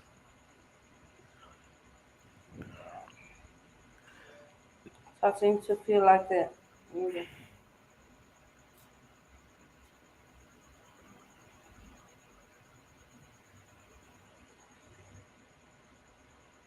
And a substitution has been made. It is Guido Rodriguez who will be coming off. And on his place comes the number 24, Enzo Fernandez. Obviously, Guido Rodriguez has done a good job in the middle of the park, run himself well. And I think maybe some urgency will be required now as far as Argentina are concerned. Ochoa with the goal kick. Right-footed. Sends it fairly long. But that is headed away by Alexis McAllister. And a bit of a high tackle there from Gutierrez, but he gets away with it. No tackle as such, certainly had his foot quite high. And Chavez back to Araujo, tries to send it forward. And that is sort of hit up into the air. Herrera, more head tennis. And now it is with Eric Gutierrez, who will try and start an attack going forward in the middle of the park. And Otamendi ends up getting that, pretty much thwarting Jesus Gallardo. And Argentina, do they clear their lines? Yes, they do. That is kept in play. It is with Lionel Messi now up against Eric Gutierrez. Finds Alexis McAllister. Back to Messi, of course, who has gone past Gutierrez very well. Tried to slip a through pass, but intercepted by Araujo. And now it's Vega against Montiel. And Montiel comes out on top. Actually, that was Martinez, Lisandro Martinez, who had looked to have come out on top, but ended up conceding a free kick. And so we now see Martinez obviously wrestling with Vega and sort of impeding him. And that is a free kick. And it will be Alexis Vega and Luis Chavez standing over that. And the Mexicans are now heading towards the penalty area.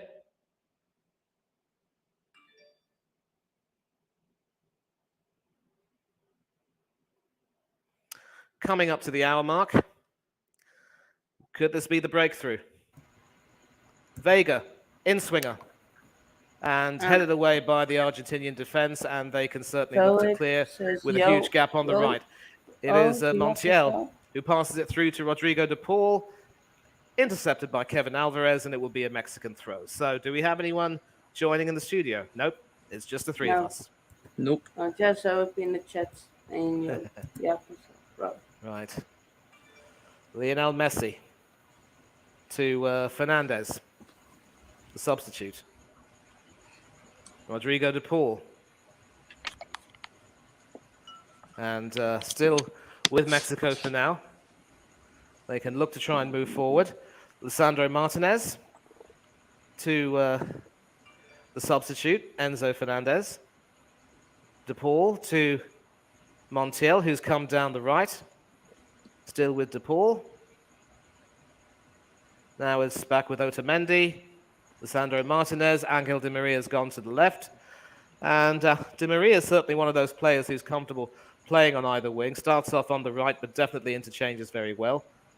Argentina still have the ball, can try and float that in. but that is once again headed away. And Argentina still have the lion's share possession, but haven't been able to make Mexico pay, with Mexico's defending being quite stout. Argentina have also, to their credit, defended very stoutly indeed. McAllister's Di Maria now, who can go down the left, trying to thread that ball in between the two Mexican defenders, but not getting it. But it is with Marcos Acuna. Pass through, and that is intercepted, and Argentina can break. And Money they're just asking check for a Instagram. I'm just The check next- Instagram. The group chat. Just check. yeah, I will. Yeah, I'll contact for you for now, but just check it. Argentina have 4-9 midfield. What can they do? Pass it to McAllister. McAllister. They will now pass it. They Di Maria. Okay. So what do you guys think about the performances so far?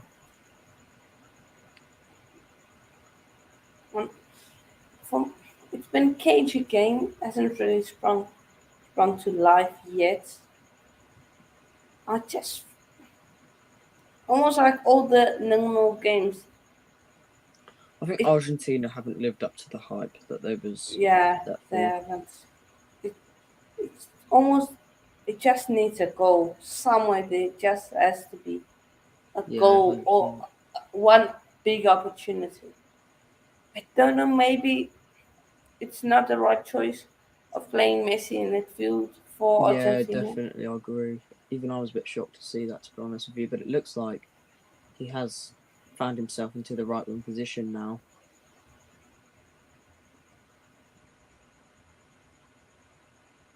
So yeah, And he and goes subs back in- here. I He's think gone back into the central attacking Sandro midfield. Martinez is coming off for Julian Alvarez and Montiel. They should take Oh. Di Maria off, personally. It's actually coming. Lautaro Martinez who's gone off, the striker. Lisandro is still on the field. And Yeah, it will so- be Nahuel Molina and Julian Alvarez who are coming on, with Montiel also going off. So obviously fresh legs being required here. And they seem to have, transitioned back into a 4-4-2 in the hope that Messi will be brought more into the game. Still cutting a desolate figure on the side. But Irving Lozano now down the Tunisia right. running down the And wing. Otamendi doing well so far, but Mexico. and it's a goal kick. So some great work there from Rodrigo de Paul to thwart the intentions of Irving Lozano. Obviously the pressure and Lozano trying to claim that it should have gone for a corner, but clearly the camera is proving otherwise. So once again, it's the Argentinian defending that has pretty much held its own, and it'll be interesting to see how the substitutes can make a difference. There's one substitute, Enzo Fernandez, who gets it out to Di Maria on the right. To Messi now, a shot, and cometh the hour, cometh the man. Come on. Come What can on. you say? The I World thought he Cup missed it. is I made thought, for Lionel Messi. I thought he missed it. I thought it went past, and I saw the net it What go can I tell crazy. you? What can I tell you? Cometh the hour, cometh the man. The World Cup Wow. is made for players like And him. It's as You simple as can that. probably say that's an awful mistake by the keeper. How's he not getting there? But that plays right into the corner. No, the That's- placement was amazing, and you can see what it means to Argentina. You can see what it means to Messi. He's been given more criticism than Ronaldo. A lot of people say that he doesn't get into the game that much, but when he's in the game, you'd better watch out. Got all the space in the world, and I'm not too sure you can call that a goalkeeping mistake. Maybe he could have gotten down a little bit earlier, but it was low and true onto the goalkeeper's left side. I think you're being harsh on Ochoa. He had no chance there. No. But that's placed right into the corner. Lionel Andres Messi at his very best. I Sir, first we thought he salute you. missed it, and the ball went behind the goal.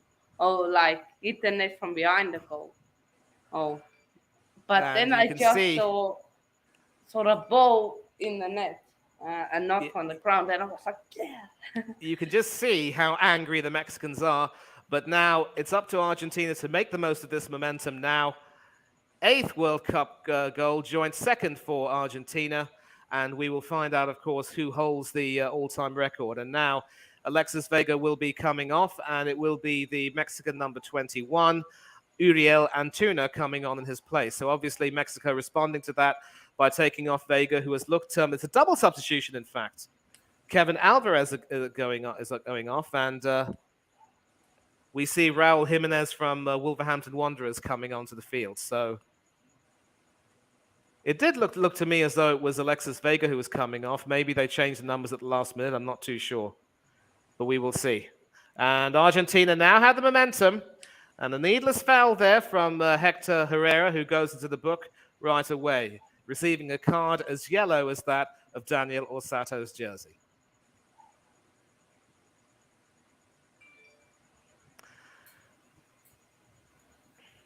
Well, I mean, might have been a harsh decision because it didn't look as though there was any contact, but obviously Mexico are up and running. And now Mexico can make a couple of substitutions of their own. They will be bringing on the number 13, Christian Romero, and the number 14, Ezequiel Palacios, possibly to try and shore things up in the midfield and the defense, or maybe provide an attacking option. But they have to deal with this attack from Mexico. It is the number 21, the sub who's just come on, Antuna, who tried to get in on the right, was thwarted. Messi and Mexico are coming back. Both of Argentina's goals so far in the World Cup. So yeah, 6. He had the room, maybe not too much room, but he knew what to do with it, and it was just low and true. So coming up to the midway point in the second half now, of course, and some substitutes will be brought on. I mean, not before this throw, of course, to be taken by Nestor Araujo. Craig says, panel big up, it's my fiance's birthday today. Just got back from taking it out for me. Yeah. Craig, I saw the tweet and I haven't responded, mate, but I hope your fiance had a wonderful birthday today. I hope you both had an amazing day out. And I'm not too sure you're back enjoying the football right now, but if you've just tuned in, if you are watching, that was an absolute peach from Lionel Messi. And now Mexico through and Antuna trying to attack. Antuna into the penalty area, and that is hacked away for a throw-in. So you can see the energy now being spent by the likes of Rodrigo. That Messi goal was for Diego Maradona. What? What did you say? That Messi goal was for Maradona. And it will be Angel Di Maria and Alexis McAllister who will be going off to be replaced by For anyone Romero who doesn't and know, Palacios, Diego Maradona died 2 years ago yesterday, so we'll see Argentina, as I said at the start, going to be looking to get the 3 points in respect for him. Yeah, but for some reason, Di Maria is not wanting to come off the field. Now he eventually makes it off, comes off, and I just don't know what's... Well, apparently for some reason, Orsato is not permitting the substitutions to take place. Orsato ordering Di Maria back there. Really don't know what seems to be going on at the moment. The substitution should go ahead. It is McAllister who does go off. And yes, it was Alexis Vega who went off for Uriel Antuna. So the television screen there with a little glitch. I mean, I saw the 10 being raised, I knew. And so coming up to 70 minutes, and I think Scaloni will want his team to continue doing some good work and keeping the defense tight. It is with Marcos Acuna now with the throw.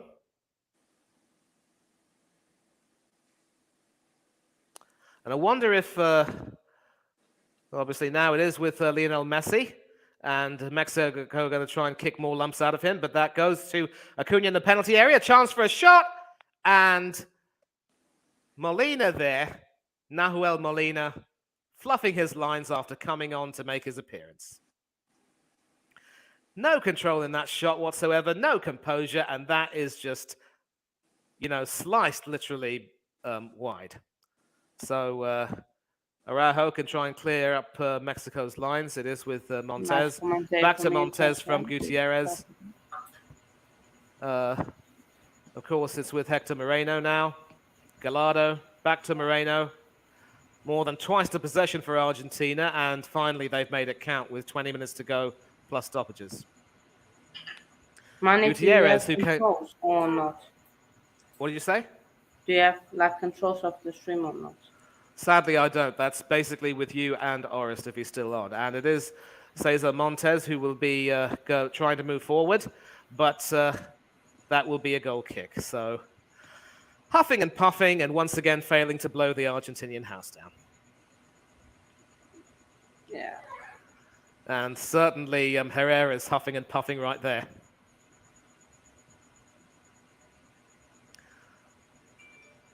So 19 minutes left plus stoppages. I imagine, of course, there will be something in the region of 5 or 6 minutes stoppage time for this half, because certainly have not been any major controversies happening here. Yeah. Doesn't seem like there's been. And so these next 19 minutes plus stoppages will be crucial for Argentina. They cannot afford to concede a goal. A second goal will certainly provide them some comfort, but when you're playing against El Tri, you can never relax. And Argentina going to try and obviously a pass meant there from Molina for Lionel Messi, but that was intercepted. But it is back with Nahuel Molina down the right. Probably not got the enterprise that Di Maria has, but he can certainly provide some pace. Attempted through ball to Messi, intercepted, but Messi now has the ball, a little bit of head tennis, and it's taken away from him. And Untana now is on his own, but some brilliant defending there. And although he's conceded a free kick, it was a very important interception indeed.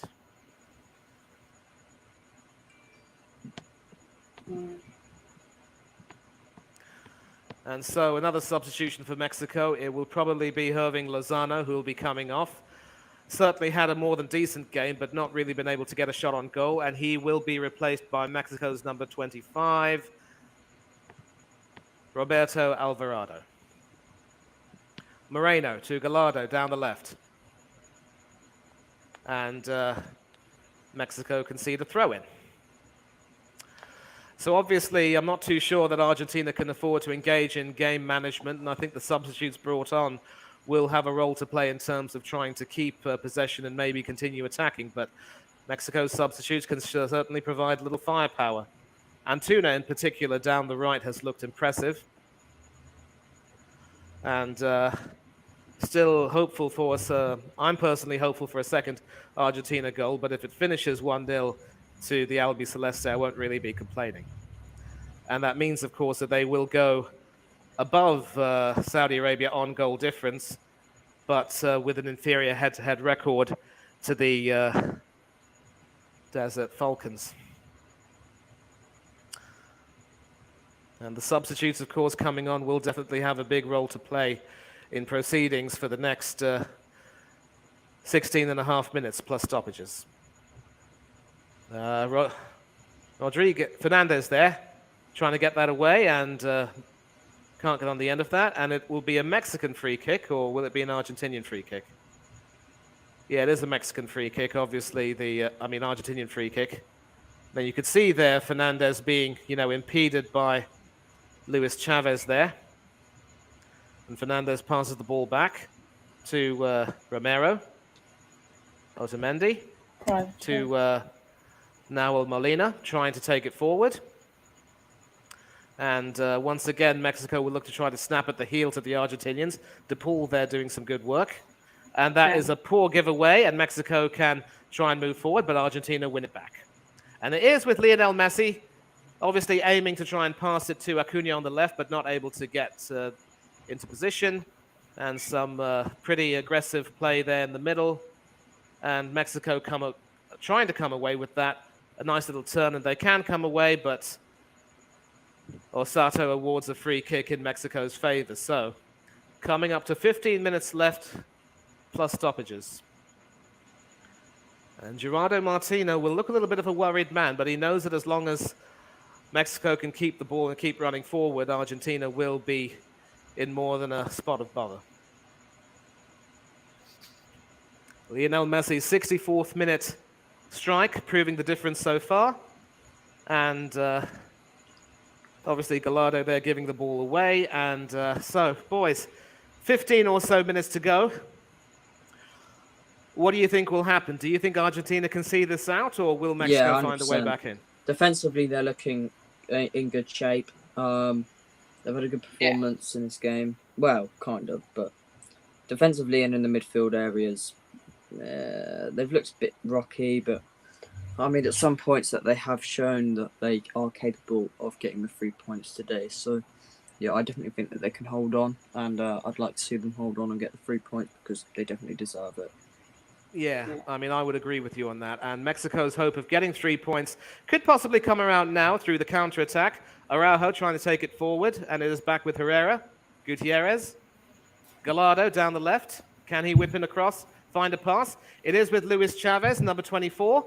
But once again, that is slightly impeded. But it is back with Herrera. A sort of a turn there. Back to Gallardo. Herrera. And the number 14, Palacios, there with a very important interception, getting his body in the way. And it has released the number 9, Alvarez, down the left. Oh, Can he find the through pass? Alvarez? Well, Messi had it.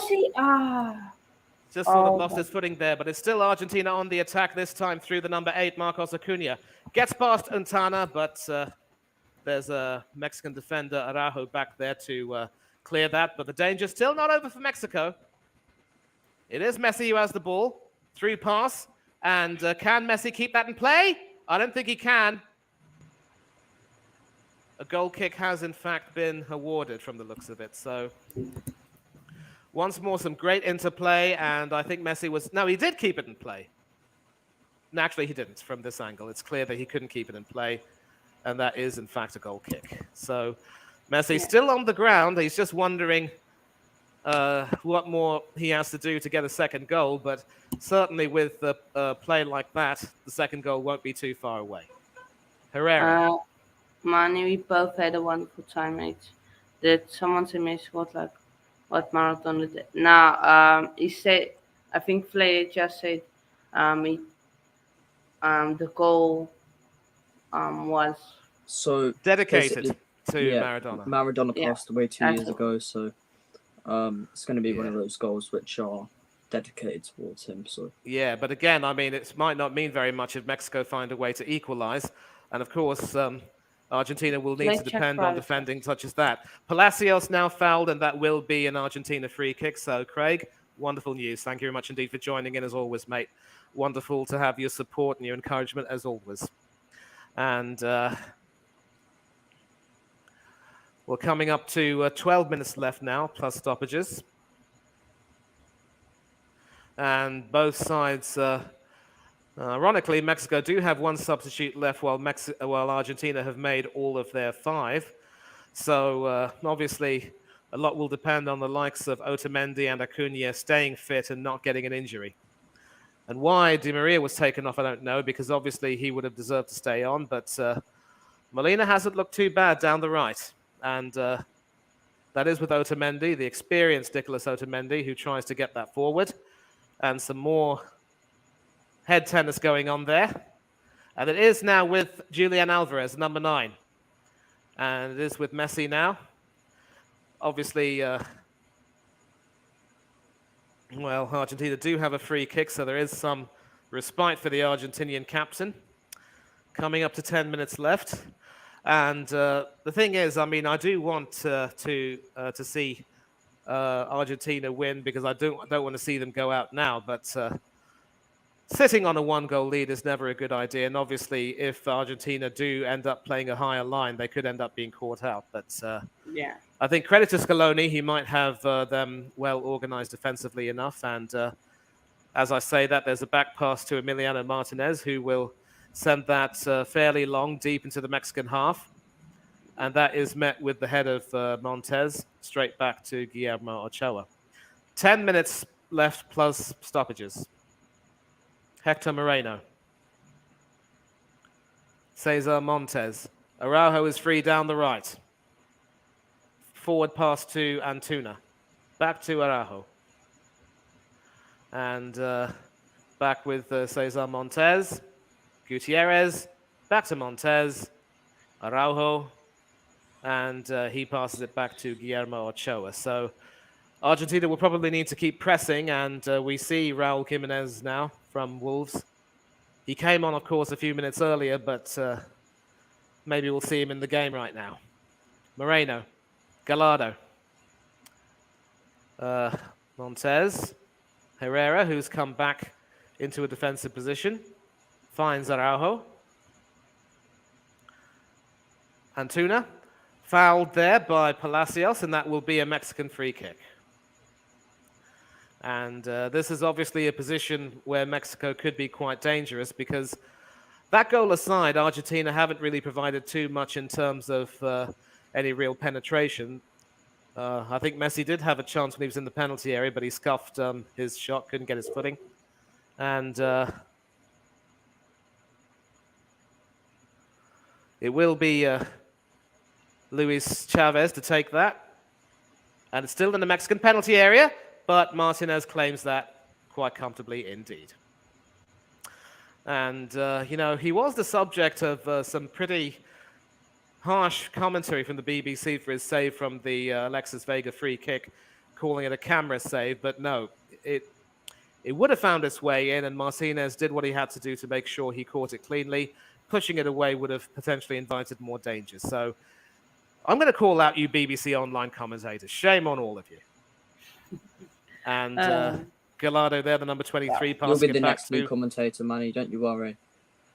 Yeah. Well, yeah, I mean, I certainly wouldn't mind, I don't know if the BBC would have me because they're probably too much with the establishment, if you will, but it is what it is. And Antuna will try and get that, and that goes out for a throw. But it is a Mexican throw because that probably... Nope, it's an Argentinian throw. Obviously, there was no deflection there from the Argentinian defenders, and Gerardo Martino barking out instructions, desperate not to see his side lose. Marcos Acuna with the throw. He's had a good game today down the left wing. And that's a poor throw. And despite that, though, Argentina should be able to hook that away, and they do.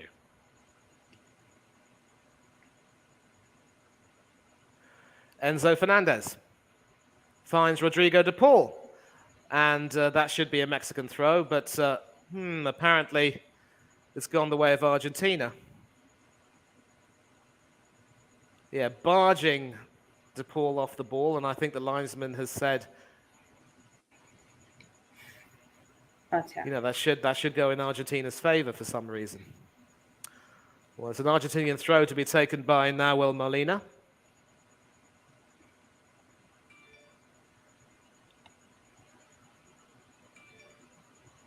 And it finds Julian Alvarez, who's being double-teamed at the moment by Moreno and Gallardo.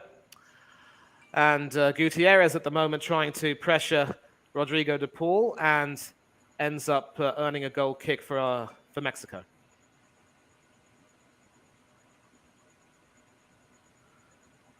Clearly there, Gutierrez has his hands all over de Paul, basically pushing him. And I think de Paul does have a case that maybe a free kick should have been awarded, but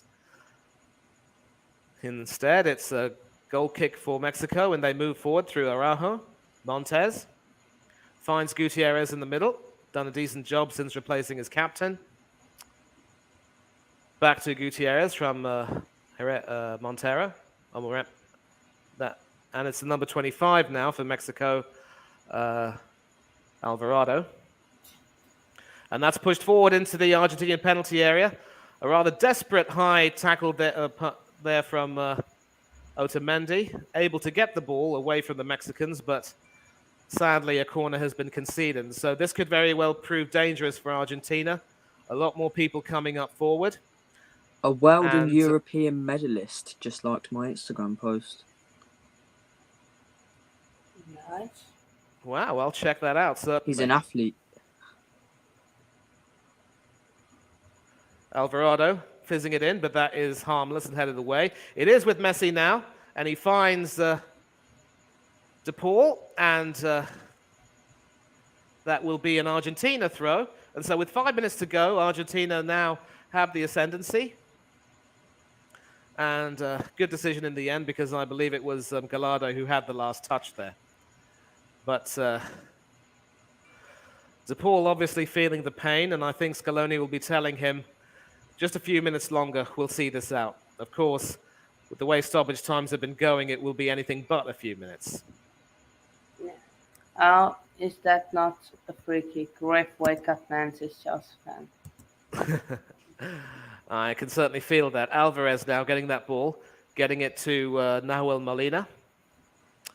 Looks like it is with Lisandro Martinez, who passes it forward to Acuna, keeping that in play, obviously.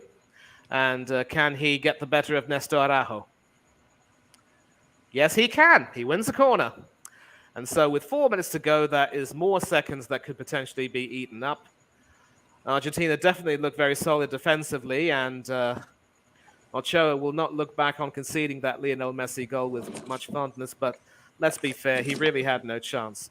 A beautiful left-footed strike, low and true, into that into Ochoa's left-hand corner. He had no chance. And this time it will be Rodrigo de Paul to take it. A short corner to Lionel Messi. Finds Enzo Fernandez in the penalty area.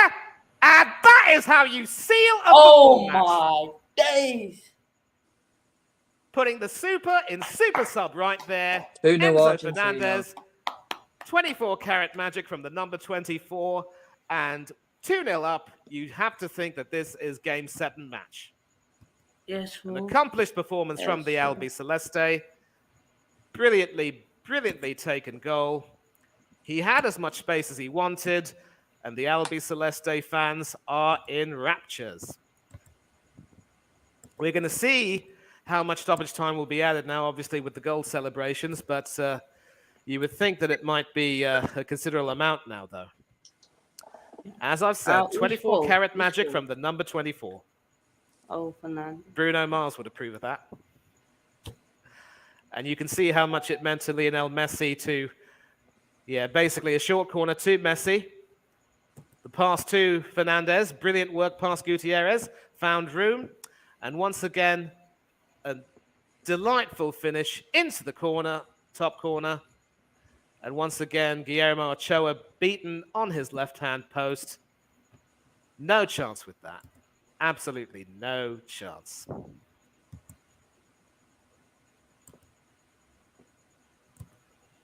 You can just look and admire. That's why there's a long silence.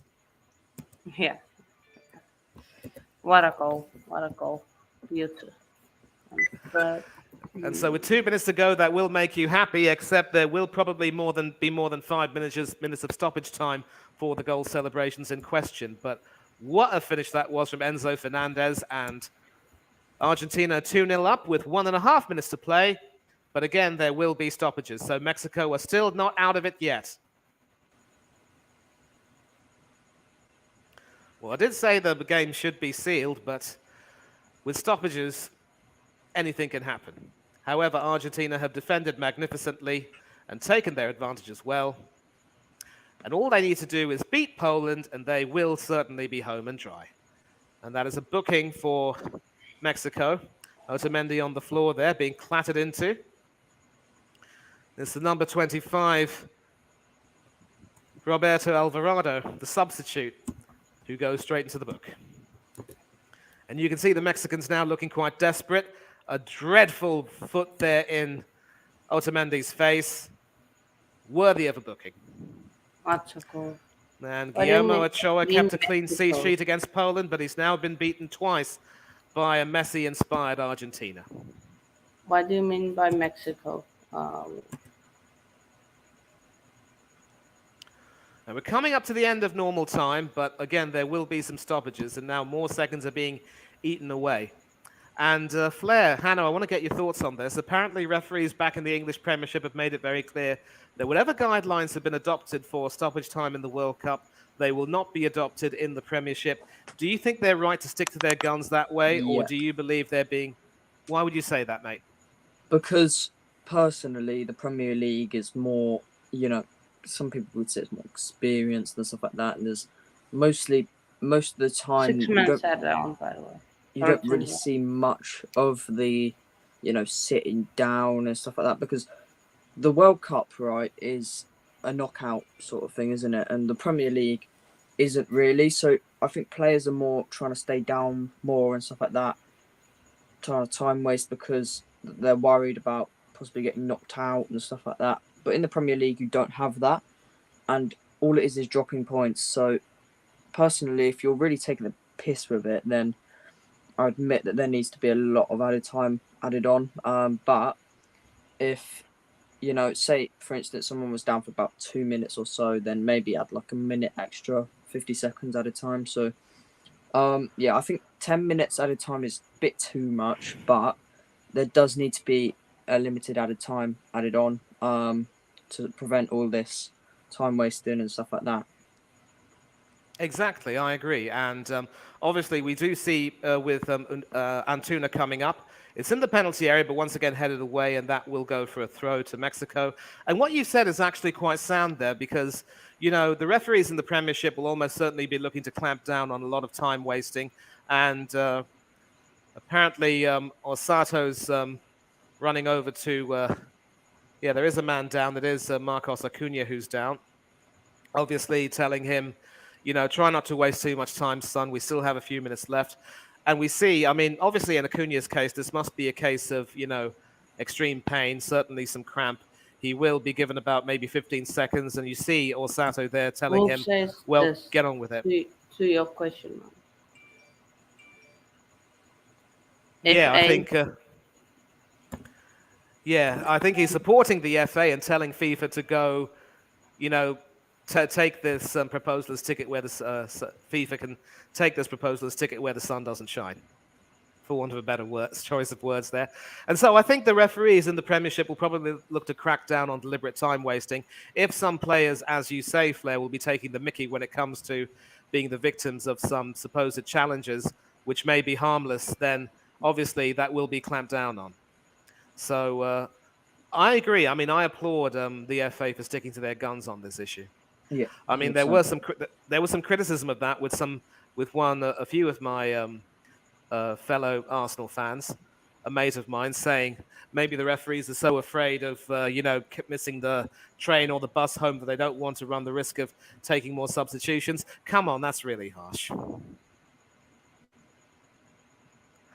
And so 3 minutes of the 6 are up. Thanks a lot for informing us, Hanno. And also, more pertinently, it's only 1 minute more than the time that was added on at the end of the first half. But I think we're seeing, with a few more stoppages being taken, that will be more. So Argentina should, in theory, be home and dry. I don't see Mexico scoring the 2 goals they need to get a point from this. It's Araujo now down the the right wing, rather, into the Argentinian penalty area. And again, some good, solid Argentinian defending. I think in the Premier League, adapting to all this at a time and stuff like that is maybe someone goes down for a minute, then they have 50 seconds. I think that they should do it like that, because obviously you don't, as I said, you don't take people taking a mick with it and stuff like that, and them knowing that there's going to be certain amounts of added time, so they need to be aware that there will be extra added time added on when they do decide to do this. So yeah, I think definitely making the players more aware of the precautions if they do decide to time waste is vital, really, to be honest with you. Yeah, so. Raul Jimenez now in the penalty area, but that is well intercepted. Yeah. Lisandro Martinez there, earning his pay packet and justifying his selection right there. Do it, because we already know with the Premier League being so contested, especially with all the other tournaments. Just don't think they should do it, because playing 5 minutes extra at least, where you usually will play only 3 to 2 minutes extra, now playing at extra 2 or maybe 3 minutes. So, yeah. Yeah, absolutely. So, and I think hopefully if the referees in the Premiership will just clamp down on any blatant acts of time wasting, then that will be good. And, that means that certainly goalkeepers in question, if they take a little bit too long trying to take their goal kicks or what have you, then they will almost certainly be allowed to go into the books. So, I think the referees really need to crack down on the time wasting. I realised, of course, if I were a Welsh fan, I could quite rightly be accused of sour grapes here, given Iran's breathlessly late winners to seal the match against Wales. But I mean, I certainly wouldn't begrudge them those 2 goals because they were simply the better team. Wales, again, were atrocious. And of course, that means that given that their confidence is at an absolute low, they will be effectively 26 lambs left to be slaughtered. So if you enjoy Welsh lamb, you're in for a treat. But again, England will not be allowed to take them lightly. 100%. Yeah. Yeah. And Good one, Argentina, Poland, you next. Wolf says you call yourself Coach's Corner, but you sit in the sense of curious mystic moron. I think you're calling yourself the mystic moron, but yeah. Obviously, we do post a lot of analysis-related shows. And Hannah, I want to say thank you for doing all of those cricket review shows for the tournament, the World Cup. I cannot wait to continue to do more cricket videos with you, son. Yeah, we will definitely, especially for the Ashes coming up, of course. Wow. Yeah, England versus Australia, Of course. I'm And that is the end of crazy. the game. The end of Yeah. the game. Argentina are grateful to have earned their victory. Rodrigo de And Paul, who's had a magnificent game, so run himself into the ground, definitely. And you see all of the players coming over to congratulate each other. On the balance, a very well-deserved win for the Albi Celeste. They are still very much alive and kicking. And I think they will obviously look I back with still regrets. haven't lost my £10. That's all I care about. Get in, Kim. I mean, why would you bet £10? I mean, don't you have the brand back in South Africa? No, no. Me and Kenny, who joined, he basically said to me after Saudi Arabia would win, and that he told me Saudi Arabia would do good, put them in second, and I told him no, they will still finish fourth. So if Saudi Arabia finishes fourth, then he gives me £10. If they don't, I give him £10. So yeah, but here's the thing. I mean, look. So Mexico, they just need to beat Saudi Arabia. That's all I care about. That's all. Absolutely. If Mexico beats Saudi Arabia, then Saudi Arabia go out. But of course, Mexico will definitely need to win to keep their own hopes alive. And there is, of course, a banner there for the legend, Mr. Diego Armando himself. De Conseil en paz, señor. And of course, a customary hug between Dibu Martinez and Lionel Messi. Not quite the same hug they shared at the end of the Copa America, but certainly one which conveyed an important message. And so, full time, you can see the Mexican devastation, but the Argentinian jubilation.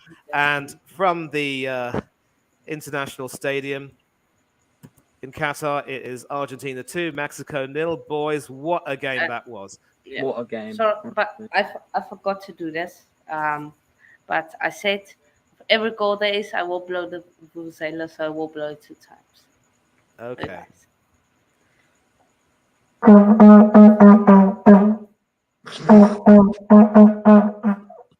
There you go. Not too fond of the sound, a little bit like an elephant trumpeting, but it is what it is. I mean, you really wanted to give it a longer one, but I'll have to get my own vuvuzela for that. And yeah, so do you boys think Argentina look good to qualify, or do you think they will still come unstuck against Poland? They'll be stuck. They'll be tricky to beat Poland, especially if they're not really putting out good performances against teams like Mexico and Saudi Arabia. Obviously they got the result today, but their performance for me was rather poor. There wasn't attacking enough, and there wasn't good in the midfield mostly. I think playing Messi as that central attacking midfield role, of course he scored and stuff like that, but however his game all around was not excellent as what we'd like to see from Lionel Messi. So if we was to play him on the right wing, maybe then he'd probably put out a better performance. But personally, I think that they've got enough, quality to qualify for the World Cup semi-finals and stuff like that. But yeah. Well, they should make the second stage easily, and of course, if they beat Poland and Poland Mexico are beat a tricky Saudi, team though, man. you've got to give Poland credit because obviously we've got Lewandowski, stuff like that. So a lot of big players that they're going to have to look out for. So Yeah. it's going to be a tricky game for them, I reckon, to be honest with you. Yeah. Especially not being able to beat Saudi Arabia and also Right. struggling against Mexico. Yeah, exactly. And of course, both Messi and Di Maria have been listed as forwards in the squad, but Di Maria was out on the right wing. Messi, of course, as you mentioned, was a central attacking midfielder, and Lautaro Martinez was the lone striker. I certainly would like to see. I thought Angel Di Maria did have a good game on the right. Obviously, he was, quite enterprising and looking to find some through balls. I would definitely like to see Messi play as more of the second forward alongside either Martinez or maybe Dybala. And certainly in the midfield, you've got the likes of Leandro Paredes, who can come on and make some sort of an impact. Ezequiel Palacios, of course, came on. And then we had Alejandro Gomez and Enzo Fernandez, of course, coming on and scoring. So Argentina do have the talent. I just think that maybe Scaloni will need to try to slightly alter his tactics a little bit and maybe just to see if he can try and experiment with the midfield to give Messi more room. But I think there might be a school of thought which says that if you stick Messi far too far up front, he would have to depend on the perfect through passes coming in. Whereas at least if he has this central attacking midfield role, he can not only pass, but certainly, as we watch that goal again, beautifully executed, he can also contribute more to the play. But then that's the genius of Messi. He stays inactive for about an hour and then he comes up with a moment of magic. Doubt him at your peril, I always say. Yeah, 100%. Yes, Kenny. Saudi, where's my £10, Kenny? Give Wait, it. to be fair, give it. no, Hano. This is bad for you. Mexico are to draws.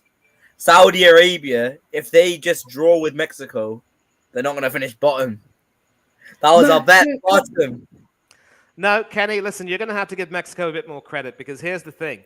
They started well enough with Lozano and Vega providing some impetus. And of course, Vega had that free kick, which was well saved by Martinez. So they can certainly find a way. And as for Saudi Arabia, it is quite fair to say that Poland came at them with a plan. The steam is starting to run away from the Desert Falcons. I'm sorry to say that. So Mexico are still not out of it.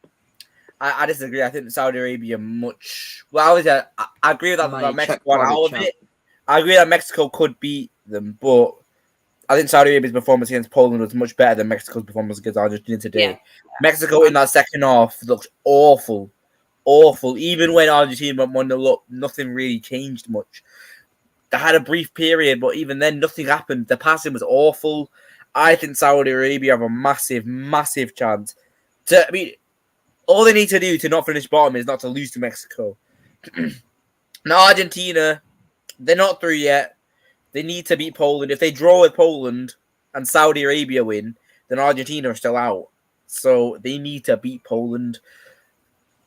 But I think this is a very vital win for them. I think if Messi hadn't scored, I think that goal was a turning point for Argentina.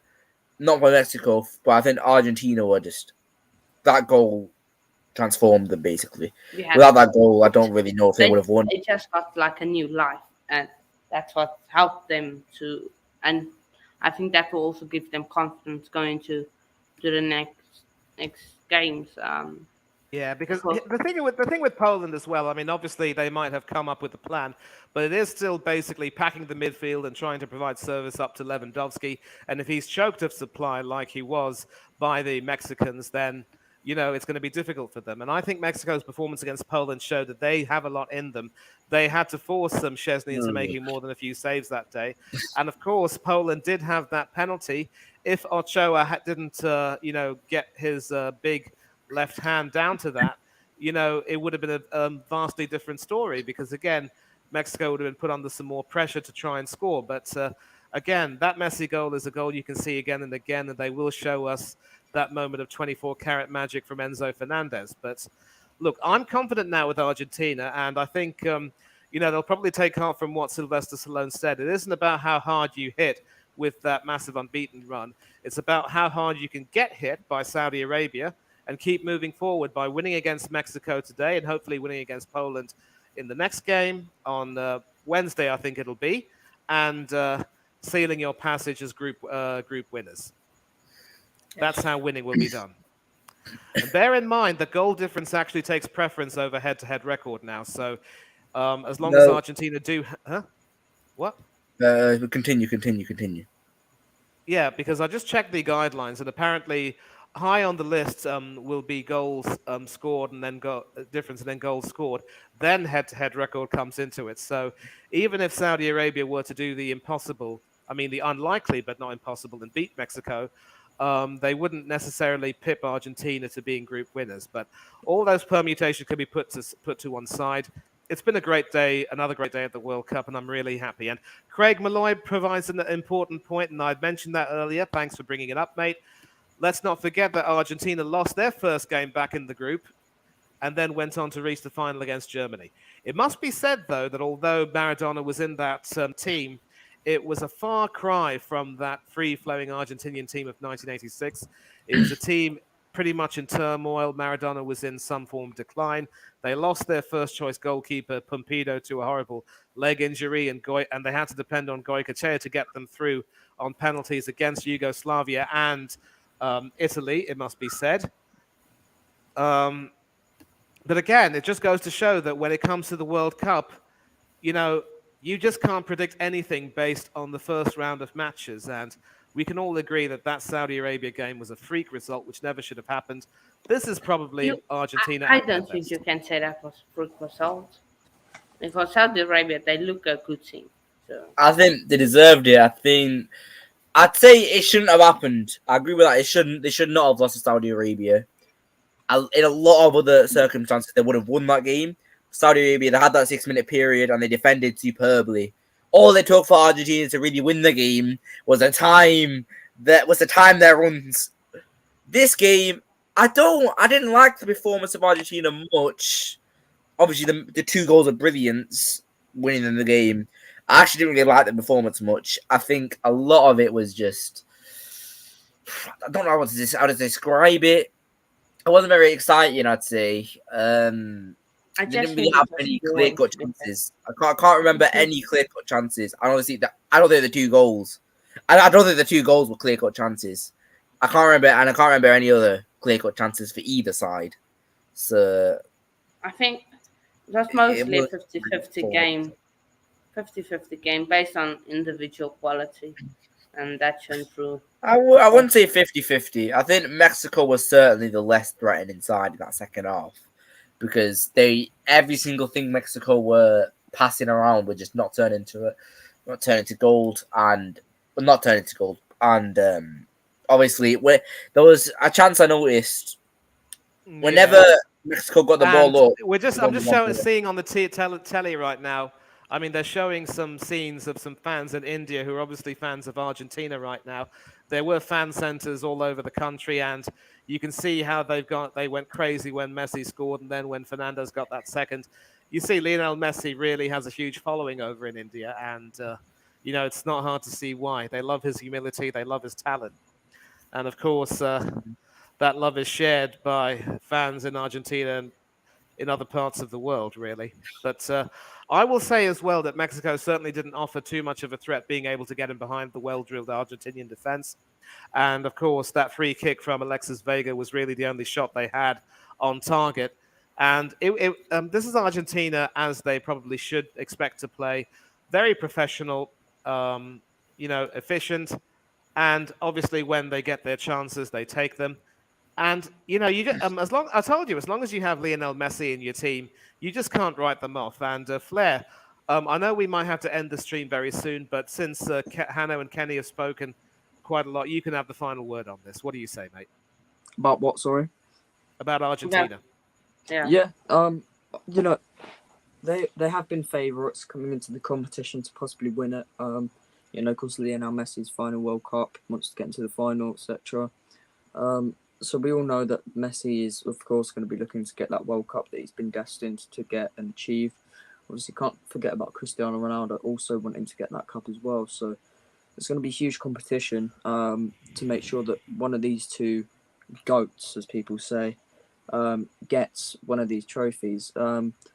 Personally, I think Argentina, they can. I don't think they can get into the final, but because honestly, beat Saudi Arabia, hardly beat.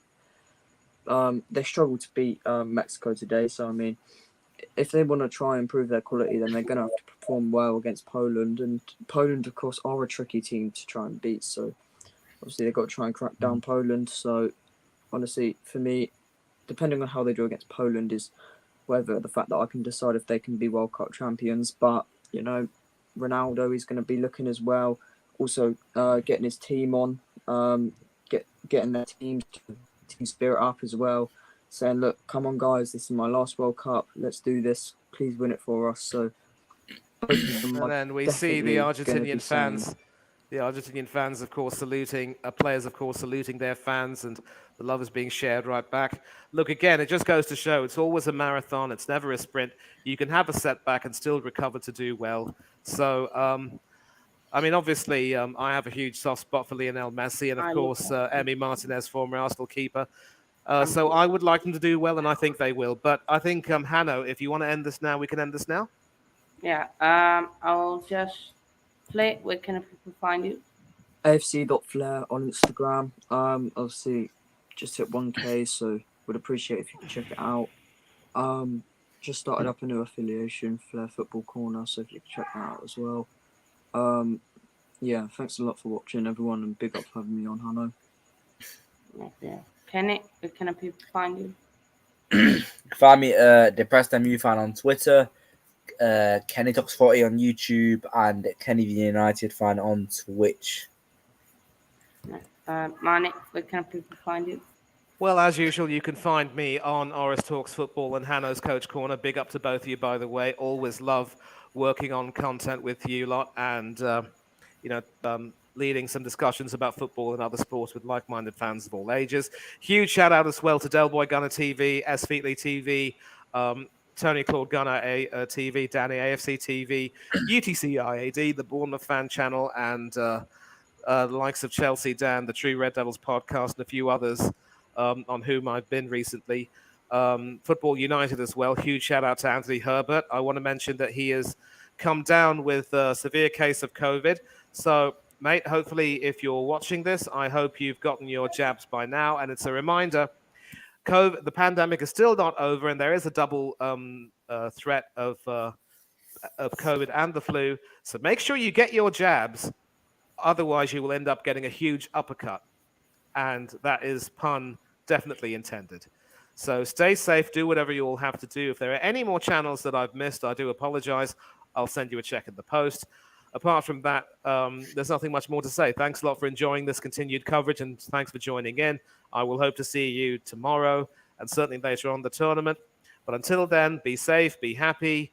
Don't do anything any of us wouldn't do. And for now, I'm out. Be up Mane, be up Play, be up Kenny. Yeah, we'll end here. My socials, you guys can find me on Coach's Corner and, of course, on Instagram, _Coach_Corner, Twitter, _Coach, _Coach Corner, and yeah,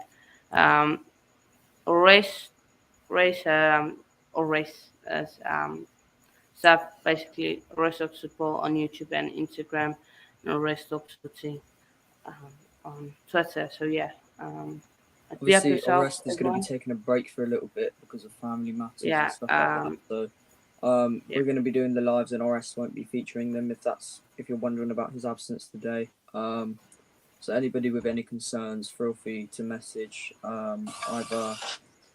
Sorry for that. Feel free to message either Hardeep, Elliot, Manny, Mason, me, or Hanno or JPT for any inquiries or questions about that. And we'll be looking forward for this World Cup, and hopefully Orest manages to hopefully get better soon. So big up, guys. Be up yourselves, and yeah, that's us out. We'll see you all in a bit, people.